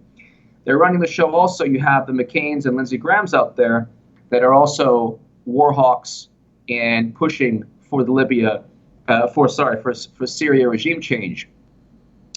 It's never about, you're 100% right, Mike. It's not about humanitarian issues. We don't care if Assad kills hundreds of thousands conventionally, but only through gas. So in 2012, if we cared about, because we had worked with dictators before to find peaceful solutions to different conflicts, the Balkans being one example.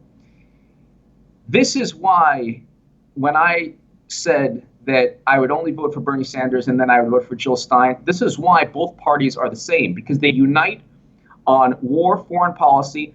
Both parties don't want to break up too big to fail banks. A lot of Democrats say, "Oh, look at the climate change. Look at what Trump's doing with the EPA." Okay, well, where's the green economy?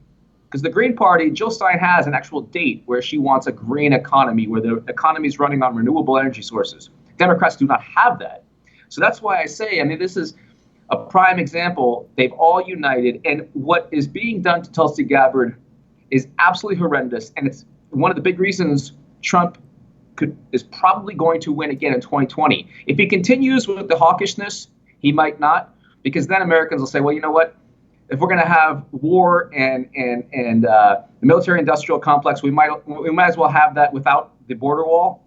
So that's what we're at right now. But what Howard Dean and Neera Tanden and all the Democrats are doing is they're trying to alienate anti-war voters, and they're trying to disparage the only person, aside from Bernie, but really Tulsi Gabbard is the loudest voice. You have Tulsi Gabbard, you have Nina Turner, you have Bernie Sanders. All three are threats to the Democratic establishment, because the Democratic establishment sees eye to eye with John McCain, Lindsey Graham, Paul Ryan on war. There's no difference between them. That's why when people were saying, well, no, you have to vote for Hillary because then you have Trump. Well, yeah, but they apparently both now want regime change. Right. And so, when you made this point about Democrats and Republicans effectively being the same party, especially when it comes to foreign policy, I don't think this is a stretch. I know that some progressives will kind of push back against that assertion. But think about this. If we have Donald Trump, I agree with you. Everything he's doing with the EPA, women's rights, LGBT rights, it's all horrible.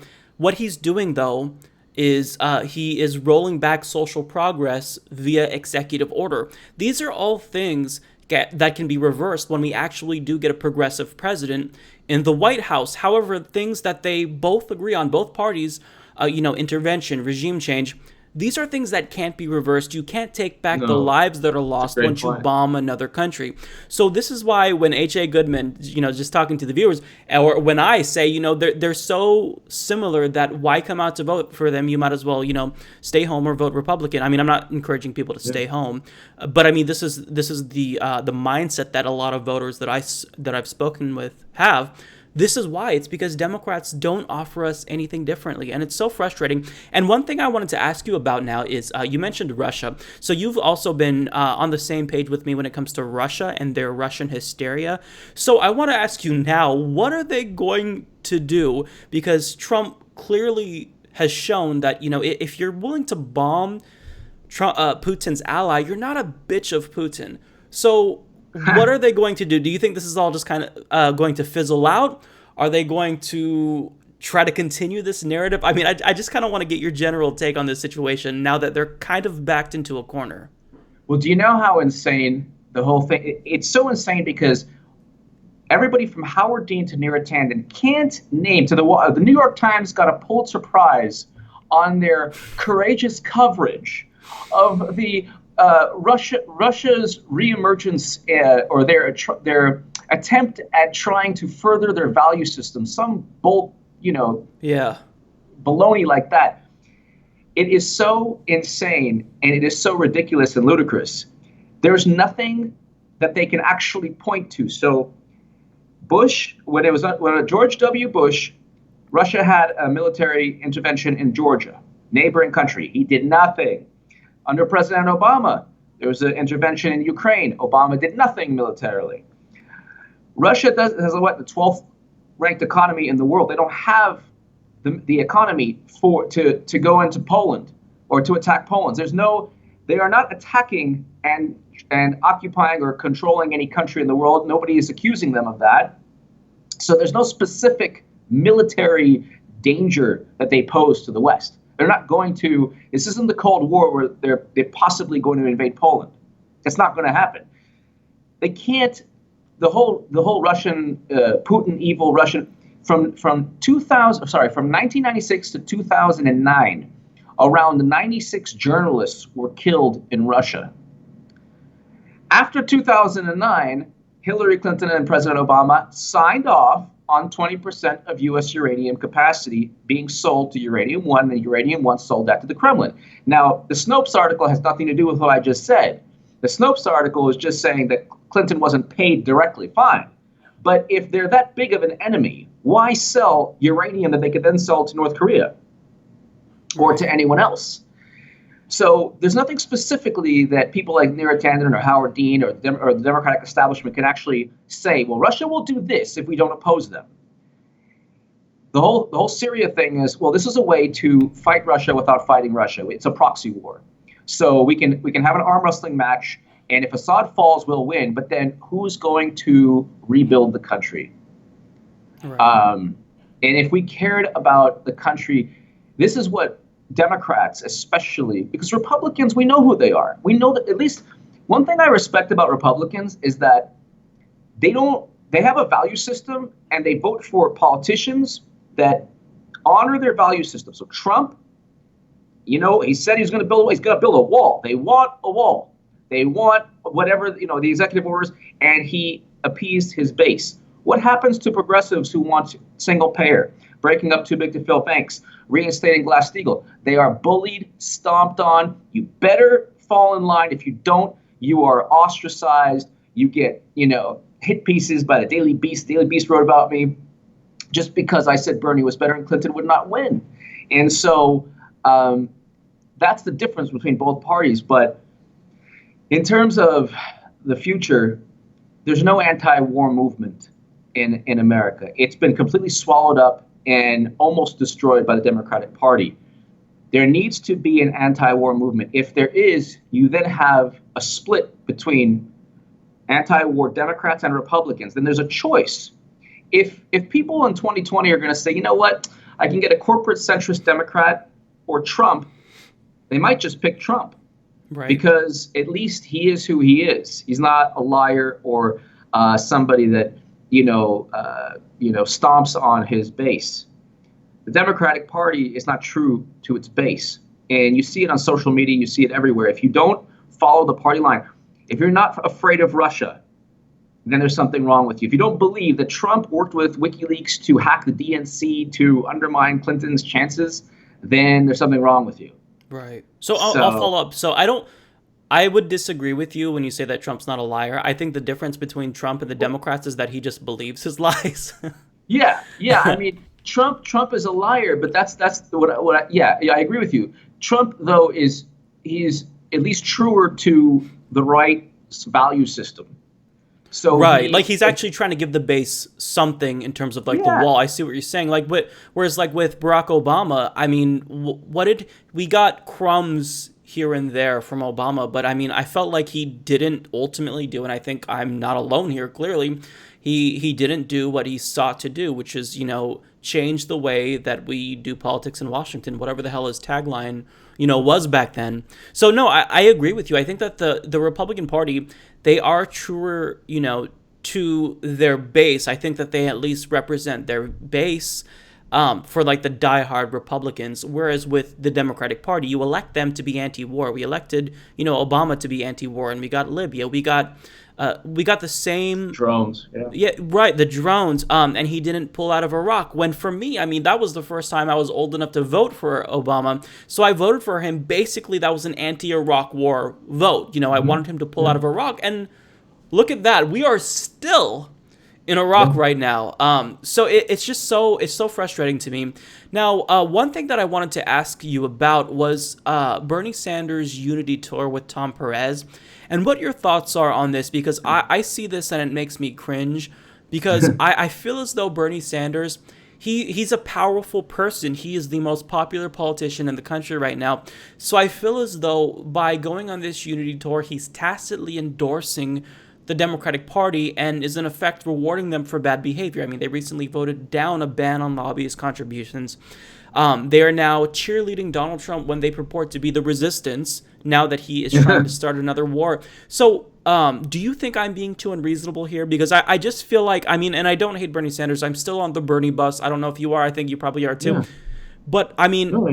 I feel as though Bernie Sanders strategically, I want him to have some backbone and treat Democrats the same way that Trump treated Republicans. I mean, when it seemed as though they tried to steal the nomination from Trump, what did he do? He started to threaten them and saying he's going to run as an independent. I want Bernie Sanders to kind of do the same thing. So I just kind of wanted to get your thoughts on that, because I don't know if I'm being too unreasonable here. No, you're 150% right. You're 100% right. Okay, Bernie Sanders I love him, and there's two ways to look at it. One is that he's trying to reform from within the system. He got completely screwed, and he knows what could take place, because right now he's the glue between the progressives who hate Democrats and the Democrats who want regime change. So he's the only person in between the Howard Dean and Neera Tannens of the world who don't like Tulsi Gabbard, and the people who are like, I'm voting for Green Party, I will never vote Democrat again, or I'm only voting for Tulsi Gabbard, Nina Turner, Bernie Sanders. That's it.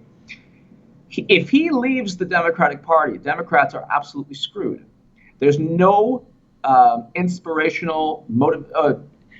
The only inspirational voices like Nina Turner or Tulsi Gabbard, they're threats to the Democratic Party. So in terms of the establishment, they're just fearmongers.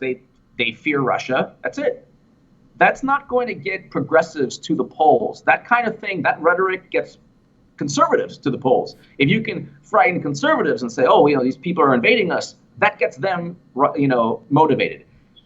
Bold messages get progressives motivated. So you're 100% right. I wish that he didn't do it, because he's absolutely rewarding cheating, horrible behavior, corruption.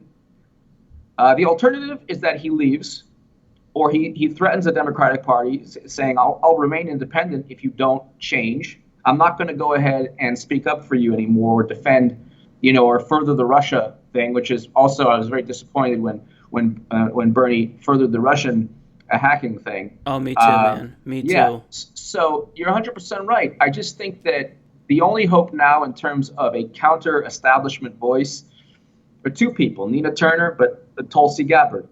And I think that ultimately my philosophy from day one, when I was saying in 2015 that Hillary Clinton could not win, and people on Reddit and all these places, they're like, oh, this guy's crazy, da-da-da.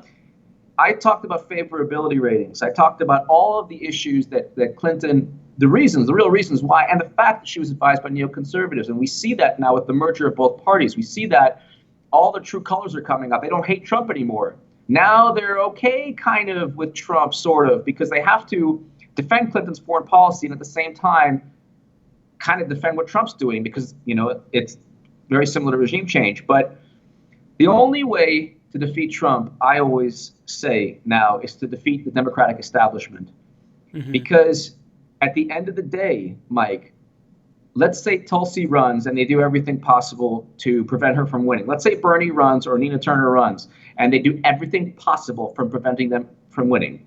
Or maybe they cheat, but in a more surreptitious manner, where it's not overt cheating. What if we don't have another DNC WikiLeaks emails? What if we don't know just how horrible they were to Tulsi Gabbard or Bernie in 2020? And then they get, I always say Pelosi Schumer 2020. It's like I always joke around saying they've whipped up such a frenzy over the Russian hacking and all that if Nancy Pelosi and Chuck Schumer ran in 2020, would people vote for them?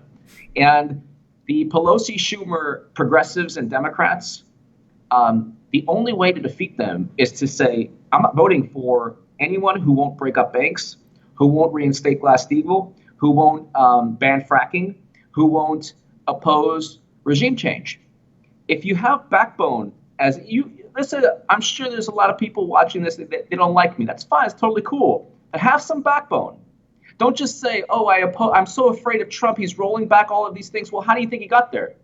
Mm-hmm. He got there because there was a Democrat that didn't motivate, that didn't say, I'm going to do big things, break up banks, bring our soldiers home, all of these things.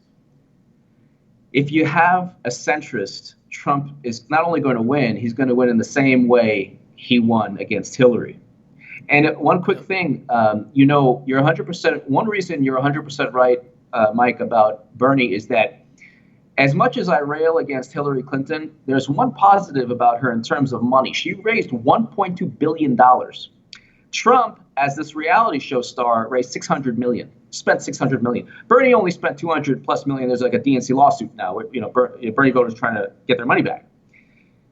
Trump won the Electoral College with $600 million. Democrats say, oh, we won the popular vote. Well, who gives a crap? Right. You're supposed to win the popular vote anyway, and you outspent him 2-1. Mm-hmm. Trump he's president. He'll be president for 4 years in 2020. He's going to raise more money than anybody not named Clinton. Yep. If Clinton doesn't run again, which who knows, she might, and she'll lose again. Mm-hmm. But if it's somebody else, it's doubtful that they raise that much money, especially, and you don't have to raise $1 billion if you stand for something like banning fracking, because then people will just give money on their own. But if you don't stand for something and you're centrist, you need that money. And I don't see Democrats raising that type of money. If you're not Hillary Clinton, you don't have all those big ties. So I think Democrats are screwed in 2020, especially with what they're doing. They're doubling down on everything that got them to lose. Mm-hmm. Right. And, you mentioned Hillary Clinton. And I know that you probably get the same criticism that I get, that we still kind of talk about Hillary Clinton relatively frequently. But the thing about Hillary Clinton is that because she's such a fundraising giant, she still has a large influence on the Democratic Party and its politics. I mean, they can call up Hillary Clinton anytime and get her to do a fundraiser, and she will raise them millions of dollars. And so long as she is basically helping them to raise money and she is still out there on the speaking tour, she has a huge influence on the Democratic Party's politics. So she's basically holding them back from what they need to be doing, which is move towards a more grassroots-oriented approach, even though Debbie Wasserman Schultz might say they're already grassroots. But they desperately need to change. And she's basically stopping them from reforming the party. And I think that so long as Hillary Clinton has this ongoing presence and she's coming out of the woods, it seems as though they're still looking to her as the Democratic Party leader, because it seemed like they were kind of lost after the election. They were like, you heard Nancy Pelosi talk about, well, Obama, he was just president, so I don't think it's crazy to say that he's not the leader. They're lost, and they need someone to rally behind, and they don't want it to be Bernie Sanders. It can't be Bernie because he threatens the cash cow, so they'll kind of trot him out, and they'll say, this is who we're like, but, behind closed doors, they're still taking corporate money. So really, I kind of still feel as though they look to Hillary Clinton for guidance. And it's frustrating because so long as she's in the picture, so long as we have corporate Democrats like Cory Booker getting these fluff pieces written for them, they're not going to change because, like you said, they need that money. I think that's such a huge part of it. And they don't know how to raise the money exclusively via grassroots because they've pissed all over the base or they've shitted on the base and pissed us off.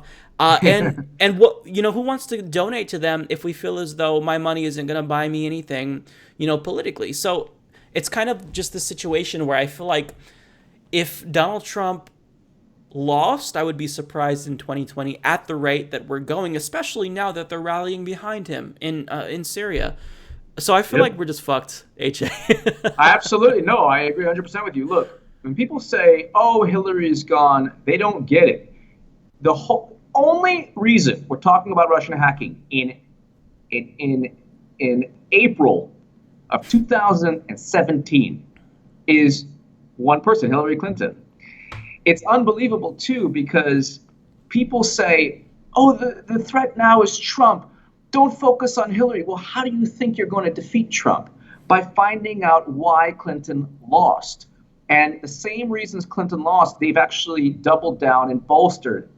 There's a book written now about all the misogyny and all the Bernie Sanders. In this book, Bernie Sanders actually is one of the reasons blamed for Clinton losing. Of course. And it's unbelievable. Yeah, it's unbelievable when they talk about the Russian influence. Well, number one, like I said, they can't point to anything Putin's going to do militarily anywhere.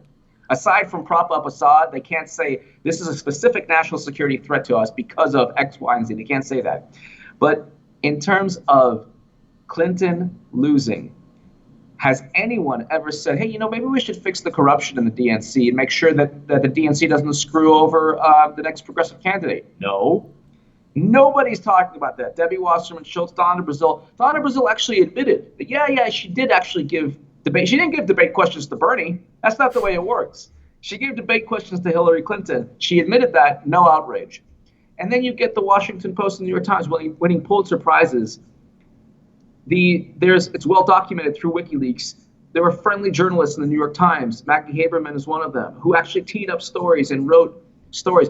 One guy, Glenn Thrush, worked for Politico, now works for the New York Times. He wrote to Podesta, say, hey, don't tell anybody that I sent you this. I know I'm not supposed to. An article, pre-publication. So the same system that cheated Bernie is not only still alive, it's working in overdrive. It's fighting for its life. It's not changing. I think the only way it can change is, I'm not advocating this, but another Trump win. But what they're doing right now, like you said, Trump's going to win re-election because Democrats are completely fractured. And it's interesting. The establishment doesn't get that. The establishment said, well, the progressives have to fall in line, or people, like Mike or HA have to fall in line. But actually, it's us that they're blaming for costing the election. So they should fall in line with the progressives. Mm-hmm. It's the establishment that should actually fall in line with the Bernie or Jill Stein type voter. It's not the other way around, because without the Bernie or Jill Stein type voter, Democrats will lose again. Right. The Joy-Ann Reid and the Neera Tandons, they're going to go along with whoever the nominee is. It's the people that will say, no way, I'm not voting for a neocon. No way. It's those people you have to bring into the fold and say, okay, is this nominee good for you? So. Right. And, the same, to bring up criticism again, not to make this about us, but I see it for Kyle Kulinski, Jimmy Dore, Tim Black. They accuse us of being too hard on the Democrats when, the Republicans, they're much worse. But the thing that makes it important to attack Democrats is if we don't have introspection, if we don't try to reform the left, then, like you said, the Republican Party, they are empowered. And the thing about Democrats that I kind of feel like they're doing right now is they don't want to reform. And I kind of feel like they're just waiting it out right now. They're waiting out the storm. Yeah. They know that we're kind of headed towards a potential collapse of one of the two parties. And we're all incredibly frustrated with the political establishment. But I think that the way that they see it is all they have to do is wait maybe 8 years, potentially 12, years of Republican administrations. And then we will be running back to the Democratic Party, even if they're still corporatists, with open arms, because we will be so frustrated with Republicans. And then voila, they don't have to do shit. They don't have to change. And I kind of feel like this is something that's happening. But at the same time, another part of me feels as though we're so dissatisfied with right now with the Democratic Party that this is unsustainable. They have to change. So I kind of have these two competing sides right now, and I kind of wanted to know how you feel about the situation. I mean, are we headed for more of the same, or do you think that, something's got to give? They've got to change. Well, they have to change if they cared about policies. But if they only care about donors, which everything they've done from Tom Perez to cheating Bernie to now backing Trump with Syria, everything they've shown is that they don't care about policies. So the whole thing, what does a progressive even mean nowadays? Does it mean somebody who backs Trump's Syria strike? Is that what so progressive now means must overthrow Assad and then occupy Syria? That's what it means to a great many people. Or to a great many people, progressive means must fear Putin, don't know why, but Putin worked with WikiLeaks and Trump to hack the DNC and expose all the corruption that we're not supposed to know about. So I don't even know what that term progressive means anymore. So in terms of the Democrats, you're right in that if they wanted to win, of course they would have to change. I thought that the mere win of Trump, I thought a Trump win would suddenly be this moment where they say, oh my God, we've been so wrong. Me too. Let's just restructure everything. Let's win again. Let's let's actually do something, break up banks or stop these wars or all these things. But they're not. They're actually doing, and they're creating a neo-McCarthy era politics. They've already created it.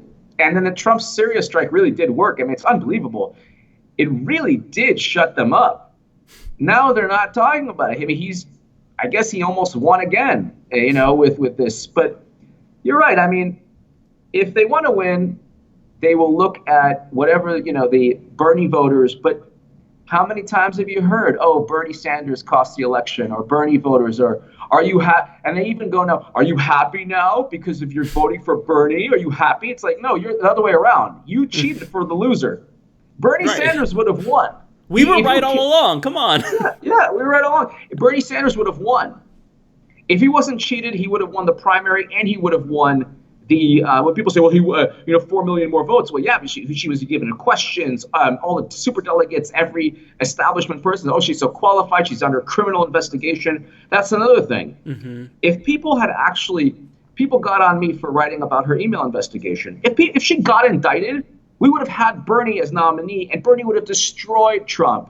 Mm-hmm. But they don't care about, their thing is not about winning. Their thing is about political power. Right. And if they have to lose and still keep their political power, that's fine for them because they get all the donors and they still have their nice shiny desks and they still have their status and everything. If they lose again, I think that it's really going to be a paradigm shift. I think they'll still struggle for survival. But I think that, the next wave of leading Democrats will be the Tulsi Gabbards, the Nina Turners, and Bernie will be, in his 80s at that point. But, I just think that they're heading towards a direction of more Trump and everything they claim to dislike. So.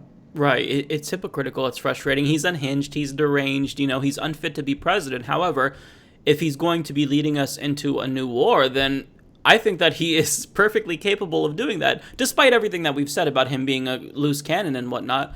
Yeah, the situation is very frustrating. And, it sucks because I feel like the show lately, it's probably the same for you, has been like extra sad and depressing for viewers because, you know, you try to look for like any rays of hope, but there's, I mean, with the exception of free college, by the way, in New York, which is great. But I mean, it's just such a shitty, toxic political situation. And now it's becoming scary with Syria. And now, you know, with Donald Trump posturing in North Korea, the situation, you know, it just is, it feels lose-lose for a voter, and it feels as though we have no power right now in the elites, the oligarchy, the military-industrial complex. They're running things right now. They always have been, but it just, we're really seeing, you know, the scale of control that they have, and we have little to no say. So, you know, I won't take up too much of your time. So do you want to take a moment and just plug anything that you are currently working on, and plug your Twitter and whatnot? Yeah, if you want to, you know, follow me, just go to H.A. Goodman on YouTube, and counterpropa.com is my new publication, and H.A. Goodman author on Twitter. But yeah, Mike, it was really great being back. I really appreciate it. Absolutely. Always good to have you on the show. I think you always have very good insight on issues that are really complex and controversial that people don't want to touch, but you run like right into it, and that's what I love about you, because you don't give a shit. No, I don't. Thank you so much, Mike. I appreciate it, man. I appreciate it. See you soon. That's all I got for you guys on today's episode. If you've made it this far, I want to thank you so much for tuning in. But before we go, I have literally hundreds of people to thank this week for deciding to join the independent progressive media revolution. So I can't even count the amount of people that signed up on Patreon, on PayPal to support us monthly, even if it's just $1, you know, $1 here, $10 there. You guys have been incredibly generous, and I really want to show recognition to each and every single one of you that signed up this week, just so you know how appreciative I am of your generosity, because it's just so heartwarming. So I want to thank Aaron Harris, Aaron Littman, Abdulatif Al-Zamel, Adam Rosenblum, Adam Webb, Addie Neal, Adeline Ramos, Adrian Banita, Ahmed Hunaif, Ahmed Koreum, Alan Borges, Alan Yeager, and you could check out his blog, alantravelsalot.com, Alejandro Lopez Ortega, Alex Musso, Alex Cheetah 79, Alfredo Maldonado, Amanda Garcia, Anna Leon, Anna Luz Perez Duran, Andrew Gale, Andrew Smith, Andy Price, Angelica Nizio, Angelo Rutzakis, Ann Schumann, Anthony Nelson, Anthony Nolan, Anthony Alvarez, Barbara Edelstein, Benjamin Blake Stanovich, Brianna, Brittany Walker, Bronson Barton, Caitlin Johnstone, Cameron Click, Carlos Dominguez, Carlos Mata, Carlos Faye, Casey Webb, Chad A. Sprindis, Cheshire Pierrot, Chris Harris, Christopher Brown, Claude R. Ellis, Coach Twitty Basketball, Colin Duffy, Colin Smith, Cristobal Debo, Damian Sobieralski, Daniel Johnston, David Balsam, David Bowley, David Brown, David Dyer, David M. Young, David Rochwallick, David Rosado, David Rubenstein, Dennis Phillips, Dino Costi, Dia Aldori, Dylan Rayborn, the family of Douglas Hasseltine, Dustin Sinikoff, Edgaros Venkus, Edward Nardowicz, Edward Ramos, Albert Nunes, Ilu Mompitsu, Ellen Leong, Eric Barr, Eric Luster, Eric Pratt, Eric Rail, Eric Dolan Del Vecchio, Eric Shirk, Aaron Ernesto Garcia, Ethan Coggins, Evan Henshen, Fabrice Baumgartz, Felipe Sainz de Urturi, Felix Weibig, Feliz, Fiona, Frank Martinez, Gabby Lee, Gabrielle Sui, Georgia Kopoulos, Hayden Davis, Heidi Rathjen, Hillary Lost to Donald 2016, Hubert E. Mikoski, Hugo Flores, Ingi Jade Brown, Jamaica Street, James Ezraelian, Jamie Fullerton, Janet Goodman Clark, Jassimi Morataya, Jay Stage, Gene Hannigan, Jed Wilcox, Jeff Bassett, Jeff Sarutori, Jeff Wilson, Jeffrey Katz, Jennifer, Jenny Galway, Jens Heiberg, Jarell McKay, Jeremy Partington, Jessica Dessa, Joe Romano, Joel G. Esterline, John Ferfario, John McIntyre, Jonathan Kenworthy, Joseph Negron, Joseph Nesbitt, Joshua Pershin, Josie A., Justin Persley, Cage Edwards, Cameron Golbaby, Kawhi HD, Kayla Thompson, Kenneth Che, Carrie Venus, Kenneth Clements, and I actually believe I forgot this person last time, so I'm sorry for forgetting you. Extra big shout out to Kevin, Kevin Johnson, Khalid Nixon, Kim D. Luck, Kira Book, Kyle Verquill, Lenora M. Ruiz, Laura Bomber, Laura Hune, Lawrence Butler, Linda Brink, Lisa Toth, Louis Leal, Lucille Hurst, Marie Fisher, Mark Ferrer, Mark H. Meyer, Mark McCarty, Mark Raposa, Mark DeWilliger, Mark Valentine, Marshall, Martin Becker, Matt Smith, Matthew Garrow, Megan Schumann, Melody Vargas, Melvin Resiles, Michael Drum, Michael Powell, Michelle Hilton, Mitch Craik, Molly Keeler, Morning White, Nadine Smith, Nancy Evans, Nancy Goetz, Nancy Powers, Natasha Craig, Nate S., Neoli Brown, Nestor Gonzalez, New York, Nicolo Louise Poblet, Nicholas Quiros, Nicole D., Nikki Sonrisa, Noel Miranda, Ol Samberger, Oscar Garcia, Owen Steller, Pamela Coate, Patrick Roy, Patrick Smith, Paul Barboza, Pedre Jose, Peter Larson, Philip Glenn Pangelinin, Philip Novoa, Princeton Mason, Project Infinito, Queen Pounds, R.H. Rumor, Ralph Killenberger, Rebecca Escoto, Richard Gildner, Ricky Bates, Robert Esparza, Robert Stanley Lemons, Robin Klinkner, Robo Go Robo, Ronald Del Rosario, Rodney Hertz, Roxanne, Roy Dwayne Benzinger, Ryan Farrell, Ryan Walker, Sal Zerbo, Samuel Schaefer, Sandra Newman, Scott Clark, Sean M. Kavanagh, Suin Chung, Simia Canis, Simon Rybansky, Simon Woodfork, Sky Braunhut, Soren Roos, Spencer Eek, Stacy Phillips, Stacy L. Wanil, Steve Dunigan, Stephen Nordby, Stressituki, The Critical Dump, Tejo Arponen, Theodore Clark, Thomas Carroll, Thomas Zito, Thu Tam Win, Tyra Omilade, Todd Beaver, Thomas Smith, Trenth, Trevor Hanna, Tricia Cano, Valerie Beard, Valerie Face, Vigard, Victor Stanton, Walrusman, Will Johnson, Will Van Allen, Xeris Ronan, Ivana Gonzalez, and Zachary Coleman. So thank you to each and every single one of you. I truly appreciate the fact that you not only watch the show, but that you're willing to support the show as well. Thank you all so much. And to everyone else that's helping out in your own way, a lot of you have been saying, I can't, pledge any money right now, but I'm sharing the videos more. I'm liking the videos. I've whitelisted your channel on AdBlock. Thank you all so much. Every little bit helps. And, it's all important. So I acknowledge all of it, and I want to thank all of you.